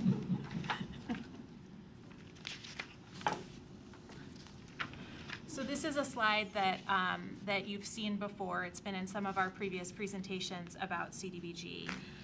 But there are a number of different administrative pieces of this grant that we bring before council.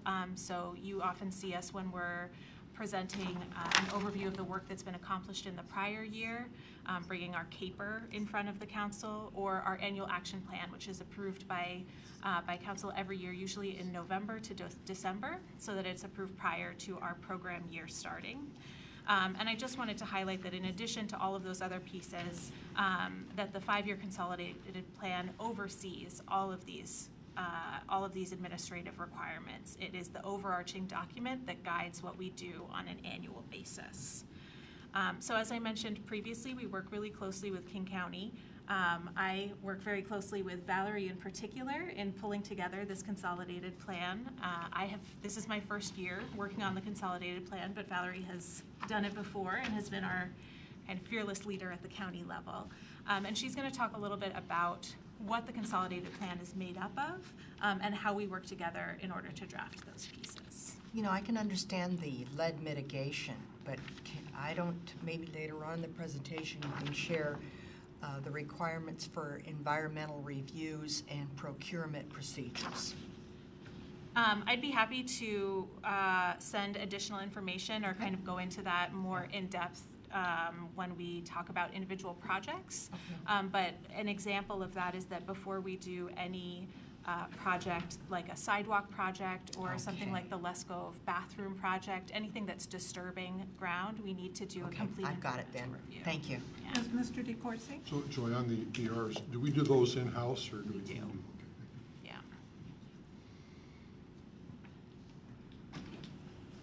We commonly call those cross-cutting federal requirements, so there's a host of them that kind of fall into that bucket, and they are one of the things that make administering these funds a little more challenging and a little more difficult, and they come with a heavy reporting requirement, so that's the game. So what is the consolidated plan? First of all, I want to thank you for inviting Isaac and I to come here. The consolidated plan is a 5-year plan. It's not exactly rewritten from scratch every 5 years. Isaac brought our last one if anybody would like to see a hard copy of it. But we do a pretty hefty update every 5 years. So that's one thing I think it's important to keep in mind. So we do refer to what we did in the past. We look at that, see what we're going to bring into the future. So the funds that you work on with us, we're going to be talking about in some future slides, but the basic structure is a 5-year plan with overarching goals and outcomes. And HUD has all kinds of rules and acronyms we use, so we'll try not to toss too many of them out because they can be a little bit off-putting.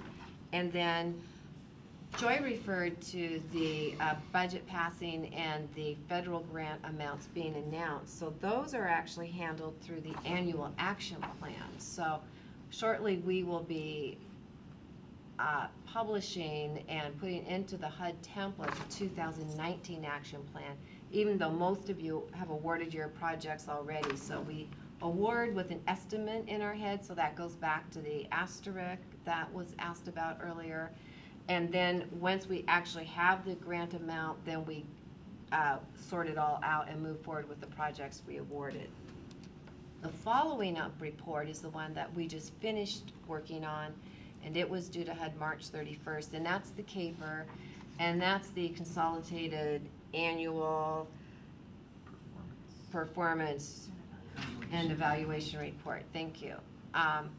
And that one is basically talking about what was accomplished in the last program year. And it gets a little bit nuancy. It's not an echo to the action plan because the action plan talks about the year of funds. The CAPER talks about the program year. So when people try to kind of line them up together, it's not always going to sync exactly, particularly on projects with longer funding horizons like multifamily rental projects and things like that. They take years to build. Yes? Yes, Mr. Brown? Yeah, I noticed the use of the term entitlement program. And I generally feel that, you know, when that term is used, it's not always a positive. Yeah. That somehow it's largesse, which perhaps you want to call this that. But is that a requirement to use that from the HUD or the term nomenclature? That is standard nomenclature. I think the distinction HUD really wants to make is these are federal formula grants that come to you as long as there, I mean, of course, there's a heavy burden of putting how you put the money out, how you report on it. But entitlement is a HUD term. some of the, I mean, I just have to say, I have a bit of a pet peeve on some of the terms that come with these, because these programs were designed quite a while ago, and some of the terms carry an almost different connotation now than when they were originally conceived. But thank you for that comment, and Isaac and I will make a note of it, and where we don't have to use it, we'll try to reduce its impact a bit. But, and that is a really good example. Next slide. Yes, Mr. Baggett? Just a quick question. How do you solicit for the content that makes up the plan, the elements? So one of the things that we really try to make a big effort to do is to gather up input from other planning processes. And so we looked at, for example, and you'll see a slide further down, the Regional Affordable Housing Task Force was an 18-month effort for regional collaboration around affordable housing. That was one of our big input processes. And we also have a great deal of ongoing work around all home and homelessness and combined efforts around that. And with the CDBG program now, because you get your own entitlement for that and you have your own plan for that, that public input is handled through Joy and your shop here. Well, I think I was more concerned with how we outreach to the community. Right. And things of that nature, so that we do receive inputs from agencies and those that, that need these kind of services. Right. And put them on a list somewhere that the people are actually evaluated and based upon their input. And we do a number of opportunities for input, but and Joy will speak to this again. But we do, in particular, we reach out directly to jurisdictions. We also reach out directly to stakeholders in various forms, frequently nonprofits or educational institutions or businesses, and then we do direct public input. So, for example, would you receive input from our city? Or yes. In that case? And particularly on the grants that we share, which would be the home and the ESG. Right.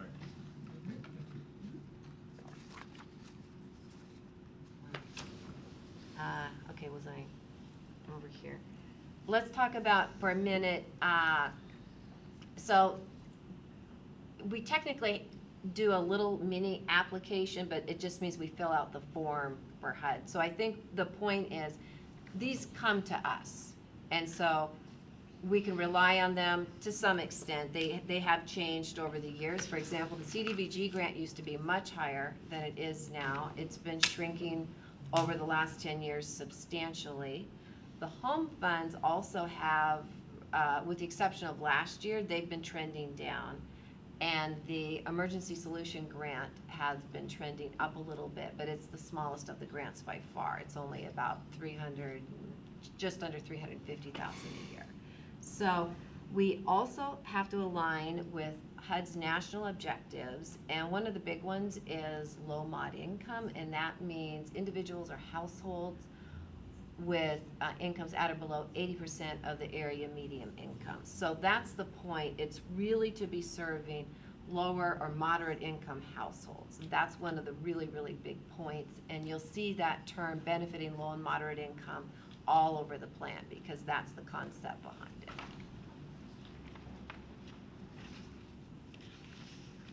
So let's talk a little bit, and we alluded to this already. So with the consolidated plan, we have 4 cities that qualify to receive their own CDBG grant and have elected to do so, and you're one of those 4 cities.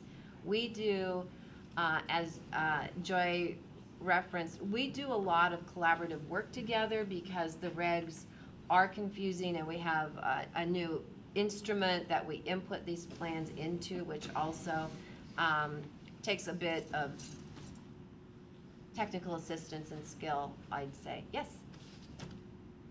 I can't believe that Bellevue's there on this list of partner jurisdictions. Because of the low mod part, right? I can't believe it being there for any reason. I mean, you can make a case for Auburn and South King County and Federal Way in Bellevue? But their grant, if you look at it, is based on their proportion of low mod incomes. And so it also includes people who are living in King County Housing Authority properties, and there are a significant amount of those, or other affordable housing. So this is based on your income. It's a little bit different than we were looking at the Regional Affordable Housing Task Force. We spent a lot of time looking at cost burden, but this is actually on the income.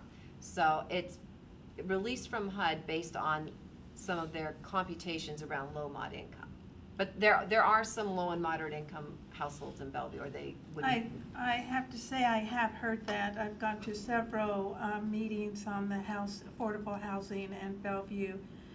They were there and they were talking about the challenges that they have been facing here within the last 4 or 5 years. And it's growing. So it doesn't surprise me to see them there because of what I've been hearing. Yes, Mr. DeCoursey. So just a comment on that. I used to work for the King County Housing Authority. So the King County Housing Authority owns more low and moderate income properties on the east side than they do in all of King County. And that was a purposeful decision to bring people into an area that overall had a higher income level to allow those people to be able to move up and move out. So the number of properties they have there is significant. Must be. Yeah, I've just been hearing all that in several of the meetings that I've been going to. So. Okay, go on. Just stay for just 1 second. So, the joint agreement cities are Burien, Kirkland, Redmond, Renton, and Shoreline. So they have the population where they could qualify to receive their own grant. They choose to remain with King County, and they're called joint agreement cities, which they control portions of their grant and do their own funding, but they report through us. So it's kind of a sharing of the work, sharing of the money. So they have some autonomy, but we do the heavy lifting on the compliance work, which is fairly significant. Thank you. So here we have, I'll just give you a moment to take this in. Welcome to our world in terms of federal grant reporting. So the three big, so you have HUD there in the circle on the left, the teal circle, HUD federal funding, and then you have the three grants floating out from that. The ESG, which is the Emergency Solutions Grant, that's strictly for homelessness. Home funding, that's strictly for housing, and then CDBG. And CDBG is the grant that you receive and you control, and that's the planning effort that Joy is doing and the implementation that your staff's doing a very fine job of. And that's where you're sharing with the other three participating jurisdictions. Just over to the right of that, you'll see the joint agreement cities, and there are the 5 joint agreement cities we talked about.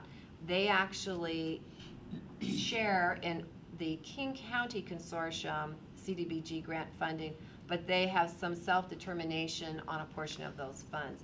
And then actually over to the right, in your mind's eye, make that circle the biggest. That's our other 28 member jurisdiction cities. So they're able to come in and apply to our funding rounds through the program that Kathy Tremper manages, and they do all sorts of great things, but particular they do infrastructure improvements, ADA, we do housing repair with that, and human services as well. So shift over now to the right side of that slide, and that's when you hear us talk about the King County Consortium. So that's all of these cities for the home program. That's all of these cities. We're all in that consortium, and also for the ESG money. And so here you see the participating jurisdictions, the joint agreement cities, and the other 28 partner consortium cities all listed out. The big work that Joy talked about is we tag on with the consolidated plan, and that's why it's really important for us to collaborate. We have hard deadlines we have to hit, and then we also tag on for the action plan, and that's important for us to collaborate on, because as soon as these grant agreements come out, we want to submit that action plan as soon as we can. HUD technically has 90 days to review it. Sometimes they take all 90 days, sometimes they don't, but we can't actually send our paper applications to HUD, which they still do paper, for these grants until that action plan is approved. So there's a lot of coordination and deadlines and timings, and then there's also a lot of waiting too involved here. I said a lot of things really fast, so if you want to ask me questions on this, please feel free. And this, this process can be really confusing. It's certainly very difficult to take in and also to convey succinctly. But I think that one of the things that we wanted to make clear is that the way that the funding works, when a city reaches a particular population threshold, is that 50? Right. 50,000, that city is able to make a decision of whether or not they are going to receive funds directly from HUD for CDBG specifically.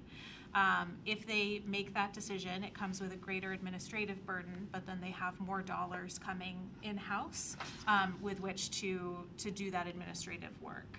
And they have a little bit more flexibility of how they're going to spend those funds. Auburn, when we reached that threshold, at some point there was a decision made within the city and at council that we were going to receive funds directly, and so that's what makes us a participating jurisdiction. We are still linked with King County, but those 4 cities that are the 4 listed there, Auburn, Bellevue, Federal Way, and Kent, have all reached that income combined with population piece, and they've decided to take those funds directly. There are other cities there, Berrien, Kirkland, Redmond, Shoreline, and Renton. They had the opportunity to do so, and they chose that it was too great of an administrative burden to get the funds directly. And so King County does a lot of that administrative lift. So that's kind of where there's the delineation between the two. But we all work really closely together because we're still all under the umbrella of King County.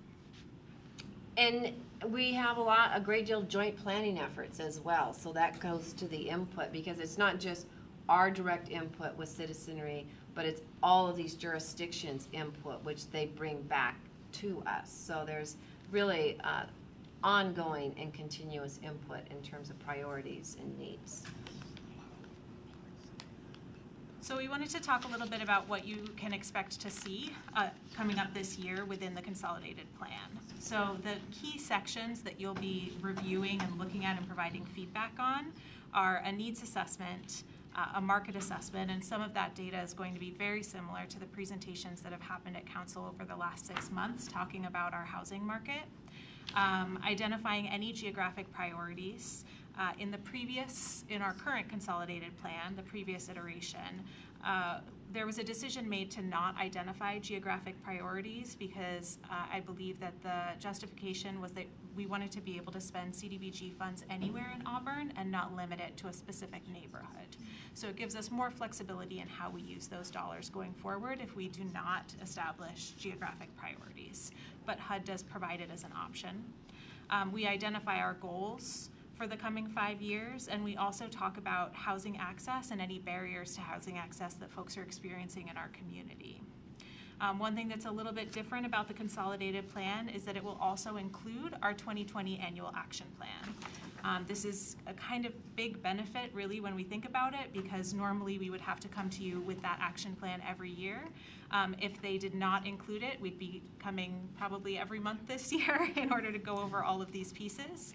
So luckily they will be all in one document together, and when you approve, if you approve our consolidated plan for 2020 to 2024, it will also include our first year's action plan so that you don't have to have an additional document to review. And we wanted to talk a little bit about how we're going to be gathering the data, where that input is going to be coming from, that we are going to be including in the 2020 to 2024 plan. So in our current 2015 to 2019, we wanted to show how the data really impacts what we choose to focus on. In 2014, there was a needs assessment within the consolidated plan that highlighted a need for homeless services, recreational public facilities, and under our public services, basic needs, healthcare, and employment services. that really determined what we were going to highlight as our focus areas of how we were going to spend CDBG dollars over the 5 years in that consolidated planning period. And so we focused on development and preservation of housing, affordable housing, job training activities as part of an anti-poverty strategy, low and moderate income neighborhoods and populations with economic and neighborhood development activities, and accessibility to affordable health care. So the items that we decided to focus on and that we laid out in all of our annual action plans that you've seen over the past 4 years come from this needs assessment that was done in 2014. Joy? Yes. On the low and moderate income neighborhoods, how are you doing that? So those are determined by census tract data, and when we have a project that is, you can take a physical project, for example, like some of our sidewalk improvements, we actually put into HUD's system the census block that it is part of, and it will calculate the percentage of low and moderate income households in that census tract, and it will kind of tell us whether we're approved to do that project or not because of HUD's formula. And we can draw our own boundaries for that. If it's, for example, along a safe route to school, we might want to draw that school boundary as the area that we're focusing on. Thank you. So these are the pieces that will really impact what you will see in the consolidated plan, all of these other planning pieces that come together with it. We will hold public meetings. We actually had the first one last week on April 1st. It was at the same time as the special council meeting, so hopefully that didn't impact too many people's plans of where to go.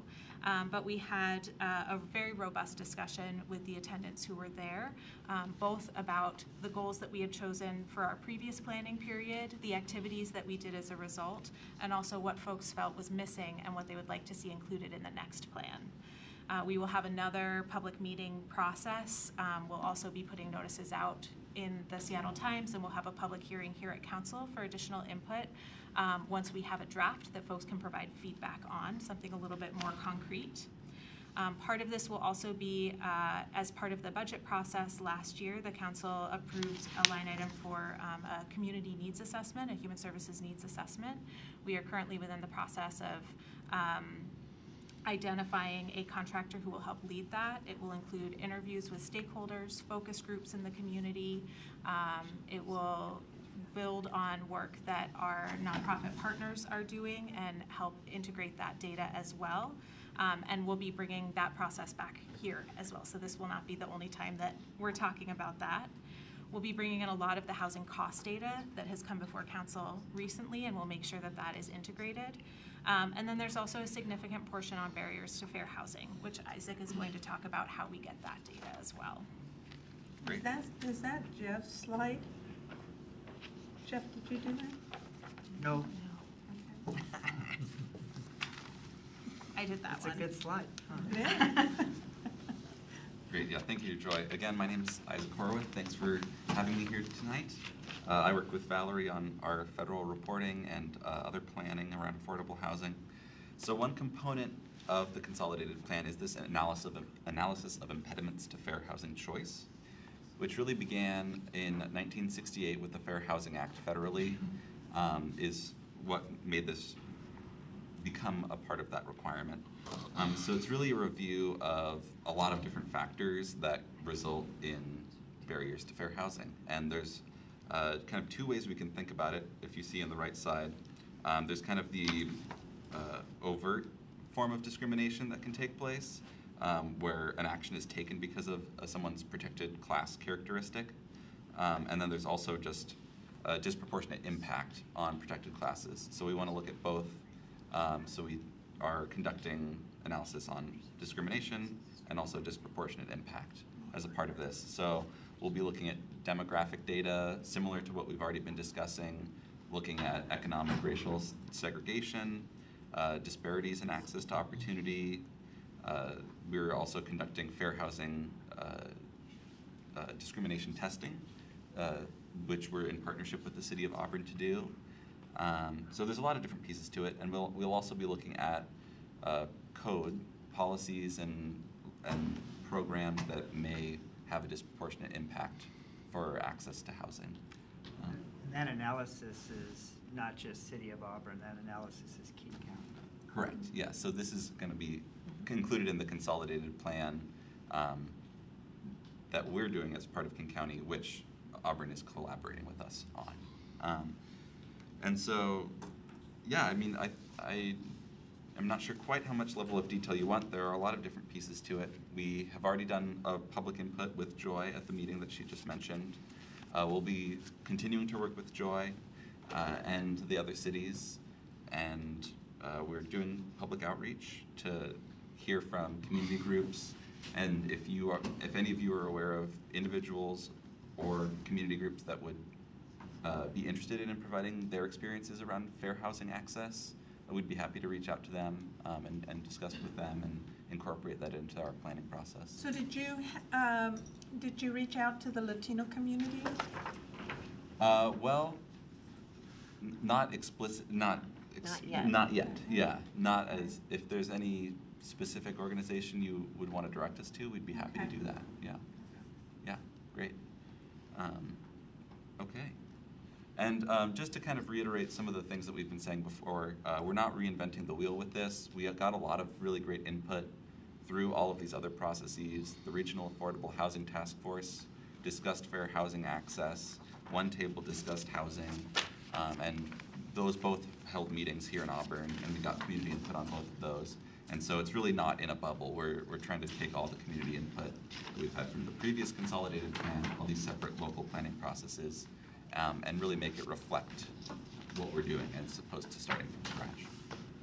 Yeah, we're really lucky because Auburn has been so engaged in a lot of the regional efforts that we can build on the really great work that has been done by members of this city, both on the staff and elected leadership side, and ensure that that is reflected within our consolidated plan.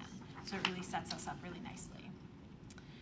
So just to kind of bring us back to this timeline, wanted to make sure that everybody knows what to expect going forward. We do not yet have a consolidated plan drafted, but we will be bringing together all of these elements that we discussed, the fair housing data, our needs assessment data, public meeting input, and also data from our partners at the King County and also our other city partners. We will be drafting that document and we'll be bringing it back to you for your input and review and feedback. And we'll be having a discussion about how we prioritize these goals going forward, knowing what we know from public input and particularly from our needs assessment, where our community is saying that we really need to focus on. After that, there'll be another opportunity for public comment. We'll have a public hearing and we'll bring it back probably in October for approval and action. And we did include in your packet what the current consolidated plan looks like. So you'll see in there the 2015 to 2019 consolidated plan. Just want to make sure that you know that that's the existing plan, and you know, obviously that'll be a document we look at as we go through this process as well. A lot of work there. Thank you. Is there any further questions? No? Thank you. Thank you. Thank you. Thank you. And I'll give Joy the information. Thank Great. you. That'd be great. Perfect.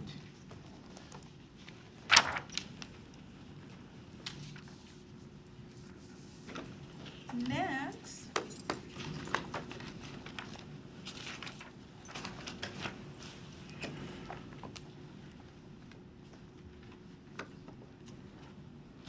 we have our prosecutor attorney and someone who's taking over for Mr. Pearson. Talk to us about DVI update, domestic violence update. Yes, hi, I'm Charlene Hope, and I'm a detective in the Major Crimes Division over at the PD, and I handle domestic violence cases. So I was asked today to come here and just tell you a little bit about the average investigation of a domestic violence case. So first I have to tell you what is domestic violence. It is when there's physical harm, injury, assault, stalking, can be damage of property. Most crimes you can think of can be under the domestic violence umbrella.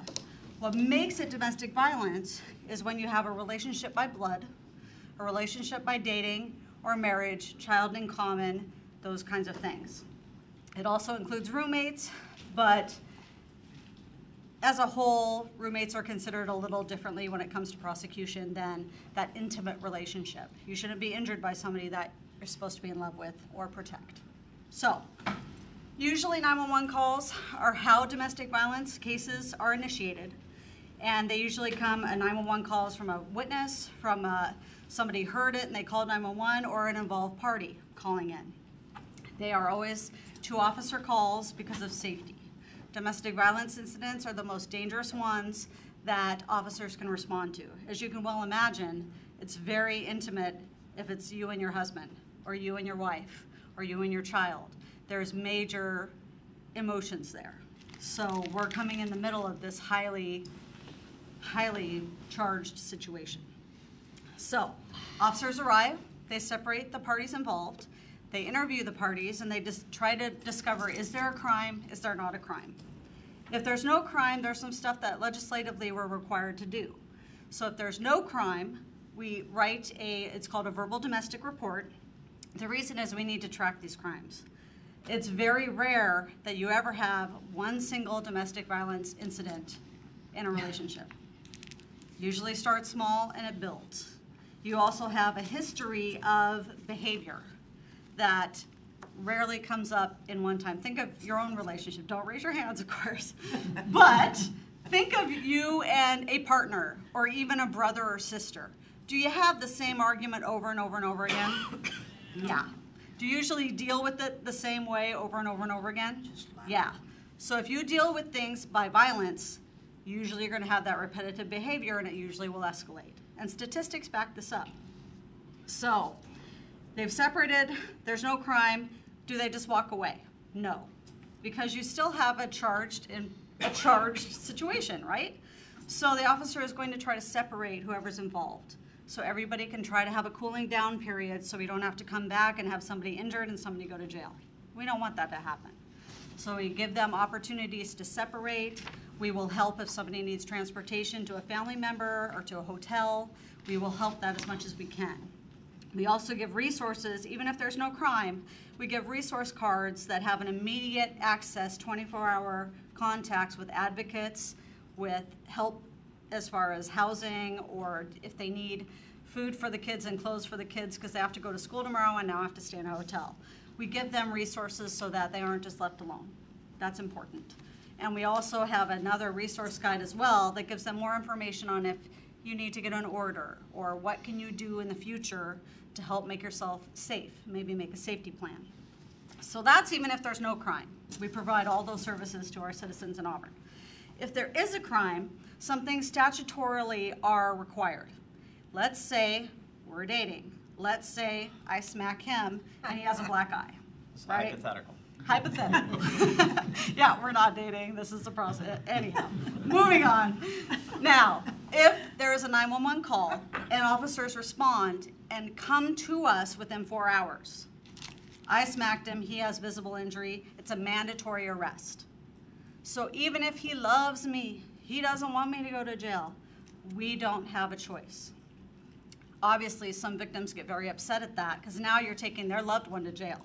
Not only that, but their loved one may pay all the bills, may take care of childcare, may do A, B, C, and D, and now their whole life is turned upside down. But statutorily, we do that to lower homicide rates, and that does work. It statistically has lowered homicide rates when you have a mandatory arrest. So, an arrest happens, he goes to jail.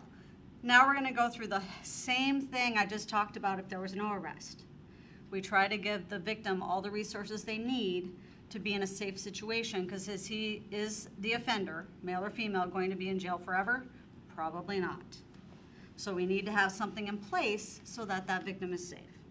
So we do the same thing. We go through the victim resource guide. We give them any information. If we need to drive them to a family member, we'll try to help facilitate that, or drive them ourselves. We get statements, we gather evidence, and we present a case. If it's a misdemeanor, it goes to our prosecution here in Auburn. If it's a felony, it comes to me, and I present the case to the King County Prosecutor's Office. And I guess the next trail we'll go down, we go to a domestic dispute and the suspect's gone. The abuser is gone. We have a bloodied woman or a bloodied man standing in front of us, terrified that that person's going to come back and hurt them some more. We're going to go through all the same victims resources stuff that we've already talked about. Officers are going to make an announcement to all Auburn officers and officers in surrounding jurisdictions. Let's say the offender's family lives in Kent. We're going to tell Kent Police Department, this is who we're looking for, this is what they're driving. If you see them, arrest them. Bring them back to us. We'll tell county, we'll tell whoever we need to tell if we know where that person is going. Okay? If it's a felony and the person's not in custody, again, it comes to me. I go through the same thing. I try to track down that person. Yes. So. Oh, sorry. Yeah, go, no, that's fine. Sorry. If I, just give me a, if I sock him in the eye, is that, Everybody wants to hurt I me. so this is so much fun, but if I sock him in the eye, Yes. and that's kind of a nice, simple assault, is that a misdemeanor or a felony? That would be a misdemeanor unless I broke a ton of bones in his face. Okay. So what makes a misdemeanor separate from a felony is the amount of injury is the basis for assaults. If it's a minor injury that's not going to leave permanent damage, that is not going to break bones, that's a misdemeanor.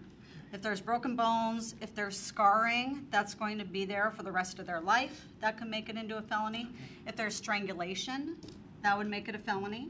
Got it. Because that you're looking at, that's a big red flag for domestics that can turn into homicides. A lot of the homicides, they go back and they research, strangulation comes before they finally make that act of finally killing that victim. So if his favorite dog, instead of punching him, I kick the dog repeatedly. Yes, that's a big flag. Is that a misdemeanor or a felony? The dog has just been kicked a whole Again, bunch. it depends on the injury to the animal. Okay. And that would be animal cruelty. And they have different degrees, just like assault has different degrees. So it depends on what injury happened to the animal.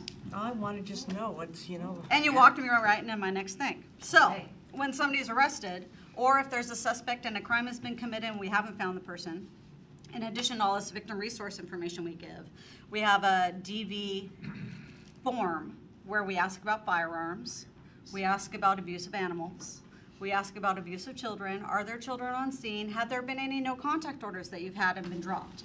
All that gives us information for safety. If there is firearms, we can have an emergency order to command that person to not possess a gun, to not get a concealed weapons permit or revokes a concealed weapons permit. If we need to get a search warrant to go in and get the guns out of the home, we can do that. We can also get the guns out of the home by consent. If there's consent, yes, get these guns out of my home. We can take the guns for a safekeeping until the person has a legal right to try to get them back. So say that person has a gun and he knows that you're gonna come and take it, and he took it over to a friend or a family member. How can you get that gun from them? Often we try to talk to families. Most families, if they know abuse is going on, will give the guns up. Does it always happen? No.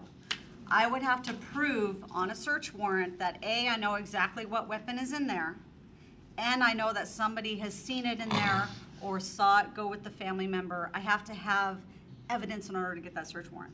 I can't just say, his brother, oh, he used to have a gun 2 years ago, and I think he was at his brother's house, so it might be there.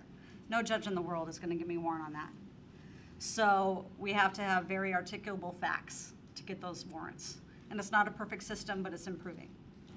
So I guess that kind of goes through my part. And then once that's done, the case goes to the prosecutor. To my office. I'm Harry Boucher, the city's chief prosecutor. And as Detective Hoke said, we get our cases from the police basically one of two ways. We get them with a suspect that's in jail, or they're not in jail, they're at large, meaning they haven't been located and haven't been arrested, and we just get a report to review. If the person's in custody, we have, we make that charging determination they have to be seen the next judicial day after their arrest. So, for example, there are cases out there right now, police are responding to calls right now, perhaps making arrests on domestic violence calls right now. I'll see those reports in the morning, and I'll have to make a charging decision, or one of the prosecutors in my office will have to make a charging decision on that. If they are at large, we get a police report to review. We review those in the order that we receive them. And so we aren't constrained by the immediacy of having a judge going to hear that case the next morning. We make our charging decisions. The standard that we have versus the police is different. Police, to make an arrest, have to have probable cause, which is More likely than not. it's not even more likely than not, really. It's more like, would a person of reasonable caution believe that this probably happened? And the standard for police is low deliberately, because they want to err on the side of caution. That's a public safety issue when you're dealing with the police and getting people separated and avoiding, a bigger problem and things like that. Once it comes to me, we've had the cooling off period. One party's been taken away. They're in custody. And so the standard shifts. For our charging purposes, we have to be convinced that we can prove to a disinterested jury beyond a reasonable doubt that the offense happened. And what the law says for us is we have to take into account any reasonably anticipated defenses that the suspect might have, and that would include self-defense, that would include defense of property. We've had cases, for example, where the suspect will say, yeah, I pushed her down, but it's because she wanted me to get out of the house and she was taking all my stuff and throwing it out the window. So I pushed her down to stop her from destroying my property, things like that. It can be defense of others. Yes, I pushed that person down, but they were coming after my kids, slapping the kids. What was I supposed to do? That kind of thing. If there's a reasonably anticipated defense, we have to take that into consideration as well in terms of whether or not we can charge the case. If we review it and determine that we have the necessary evidence, then we charge the case. If we don't, we don't, and we decline that case. If a case is declined, that doesn't necessarily mean that that's forever, we can always change our mind and revisit charges, and we frequently do that if new information comes to light, if there's an additional offense involving the same parties. As Detective Hoke says that they have these things tracked, we do too. Every case that we get goes into our computer system. Every offender has a specific number in our system. And so we're able to track all of the cases that we get and see if we see a pattern, just like the police do, we'll react the same way. And we will file the charge, even if we've initially declined to file them. The vast majority of domestic violence cases that we get are gross misdemeanors, which means that we have 2 years from the date of the incident to charge them. And so that's the deadline that we have to work with typically. Tell me the difference between a misdemeanor, a gross misdemeanor, and a felony. So a misdemeanor is punishable by a maximum of, it's mainly the punishment. What it looks like. I want to know what it looks like when I beat you up. So a misdemeanor is defined by law as a maximum of a year in jail and a $1,000 fine. Gross misdemeanor, 90 days in jail and a $1,000 fine. A gross misdemeanor is 364 days in jail. It used to be a year. Now it's 364 days in jail and a $5,000 fine. That's the difference. Assaults, at our level, there's only one. It's a gross misdemeanor. Most of the domestic violence cases that we get for review fall into the category of gross misdemeanors. Property damage, assaults, trespassing in a building, which is first-degree trespass, violating a no-contact order, those are all gross misdemeanors. How many cases, statistically, how many are put away? From, say, you have 150 cases, how many of those 150 cases get put away?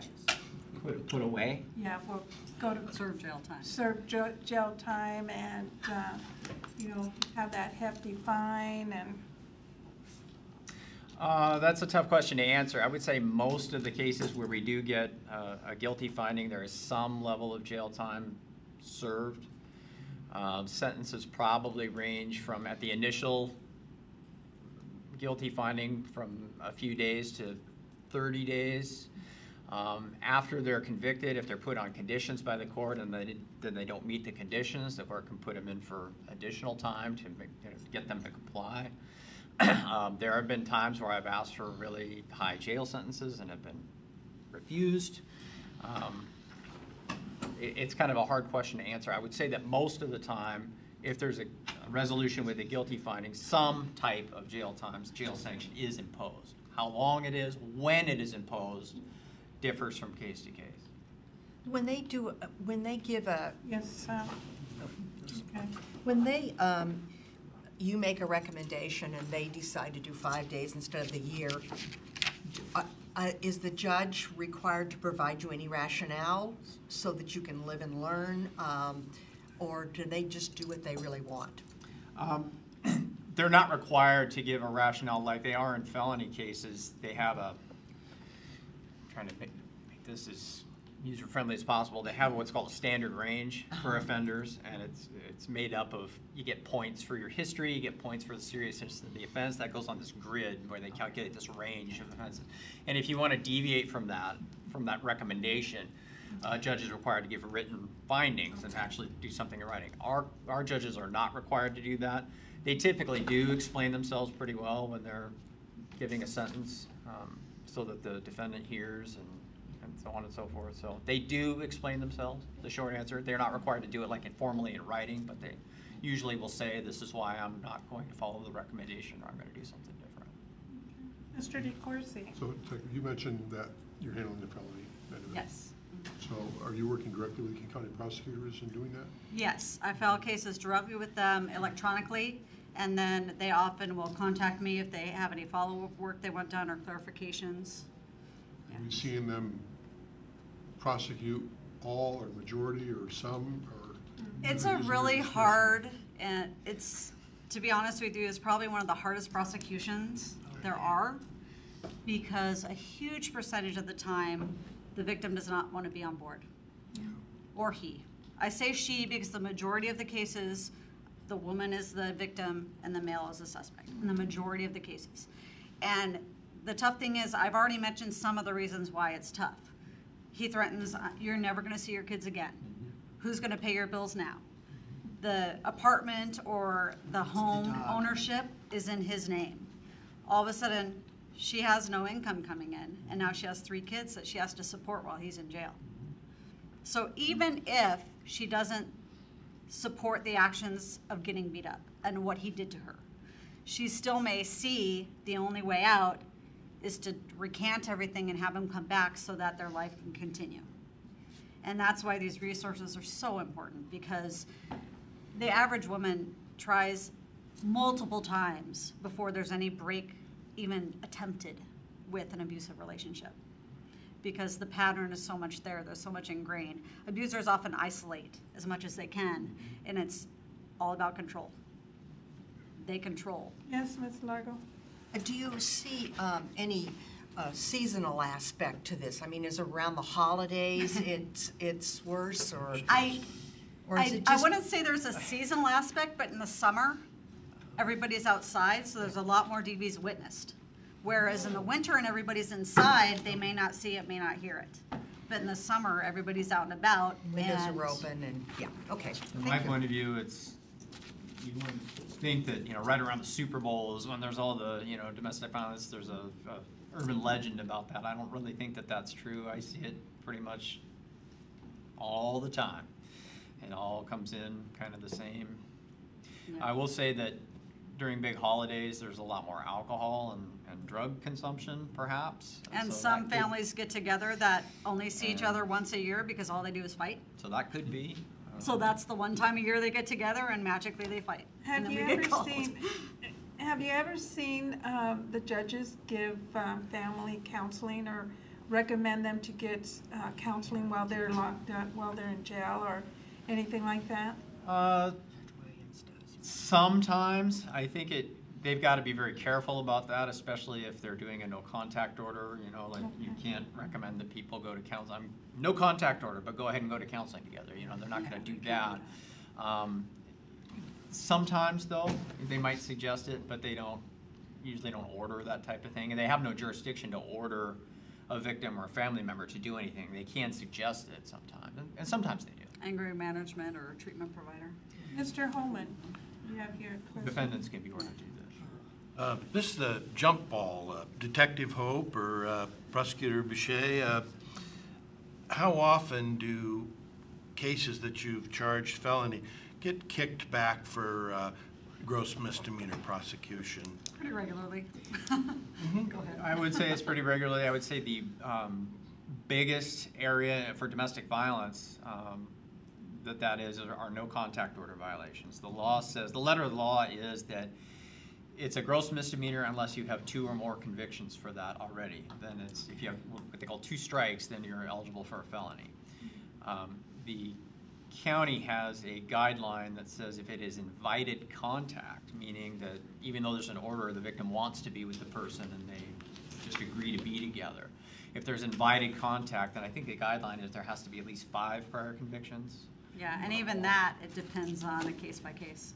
So those are the cases that I most commonly see that we prosecute as misdemeanors or gross misdemeanors when they should be felonies.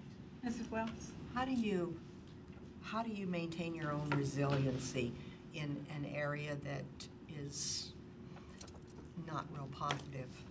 There are success stories. There are success stories. It's the challenge. You're always teaching people, teaching officers, teaching the coworkers that I have, teaching jurors, teaching the judge. I go out in the community, I do community meetings, I've done at Lescove, I've held, domestic violence awareness events where I kind of gave the spiel I give you guys. Like I said, normally it takes me an hour. You guys got this much information. But I do that at the Citizens Academy. We train people there. I'm going into the high schools starting next week. In fact, I have 4 classes in Mountain View. So if that goes well, hopefully we'll get into junior highs, and then people can learn what's healthy and what's not, and hopefully we can kind of change some of the actions. Again, I have to say, have you gone to the Latino community?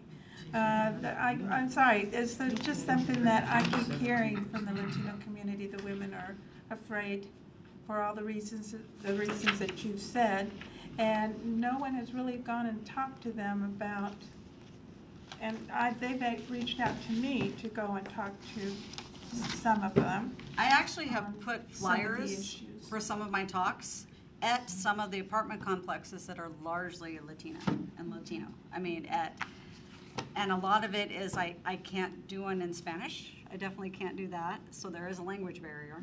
But if you have suggestions, I'd be happy to meet with you. We have, the city funds 3 community-based advocacy programs. One of them is Consejo, and they're based in Kent, but I know that they serve this community as well. So. And we also have, in Spanish, our victims pamphlet. There's Consejo, and there's another organization called API Chaya, and they do South Asian population as well, and they have and we have 14 languages in this book. So the first 2 or 3 pages are all Russian, Chinese, Korean, Ukraine, and so we have all these different languages so that there is resources that they can get to in their language. Could you give each one of us a copy? I don't think I brought enough for everybody. I don't need any. But I can leave them here and you guys can fight over them, and then I do have enough cards for everybody. So do you want me to just set them here and you can pass them? You said you wanted one, so we'll go ahead.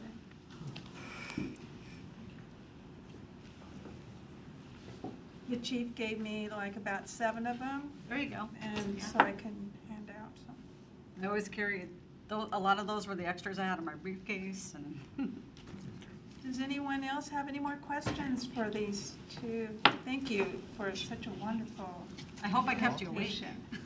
I'm loud really sorry that we had you at the very end. Hopefully next time we'll have you at that first to go. We'll all talk to our group. All in a day's work. Hope I don't see you at my door. I hope not to. And I tell you, I feel like I like how strong you are. I like your directness. I like that I would feel protected. I feel like you have answers. I feel that you're kind of even-handed. So I wouldn't mind having you at my door if it was the right wrong house. circumstance. If it was the, yes. But I think that you're perfect for this job. Well, thank you. Thank you very much. No, it's my dog I'm worried about. My dog. He tries, he messes with my dog. Largo, you didn't hear what?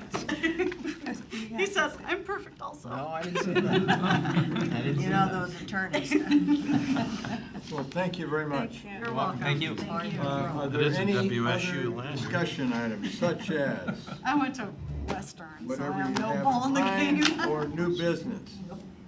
Hearing none, we'll go to the matrix. Please open your matrix, page 98. And looking at the top, number 1, Mr. DeCoursey. Still TBD. Still TBD, okay. Looking at item 4, that's complete. Item 5 is complete. We'll delete those. Item 6. Ongoing. Okay. And we don't have a date. Okay, just ongoing, all right. Those are the special meetings. Yeah. Yeah, that's why we put ongoing. Right. So we wouldn't have to be, Exactly. yep. And then item 7 is still out into the future. So are there any new items that you all want to add? Provided we have consensus. I have one that the group that I belong to in the Auburn High School Prevention for Drug and Alcohol, we did a survey last year, and we didn't get a really good turnout, but this year we did another survey, and I gave it to Mr. DeCoursey and I gave it to Mr. Brown, and they did a survey covering all aspects of students from 6th grade on up to seniors on, do you drink? How often do you drink? Do you use tobacco? How often do you use tobacco? Do you use drugs? How often do you use drugs? Do you drive in a vehicle with somebody that's been drinking? And other topics on there. And you would be so surprised to see the statistics of 6th graders that are drinking at school and smoking. High school students also, the statistic is pretty high. And the group wanted to come and share this to the council. And I talked to Jeff, and I asked Jeff if this would be something, because we're dealing with public health, and we have the health department on board on this, and they wanted us to vote on raising the rate to 21 years of age on smoking, but the legislative already did that, so we don't have to do that. But there's another area where this group would like to see if we as a city could enforce the law that they already have, that you can't smoke within 25 feet of the premises. They're confiscating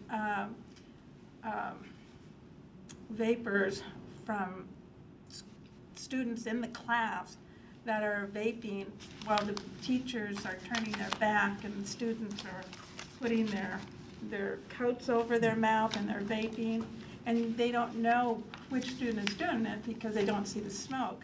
So I just wanted to know if the council would like our group to come and talk about what we're doing in Auburn, in the high school and in the middle school. We've hired 2 counselors to go to, one's working in Auburn High School and the other one is working in Olympic Middle School.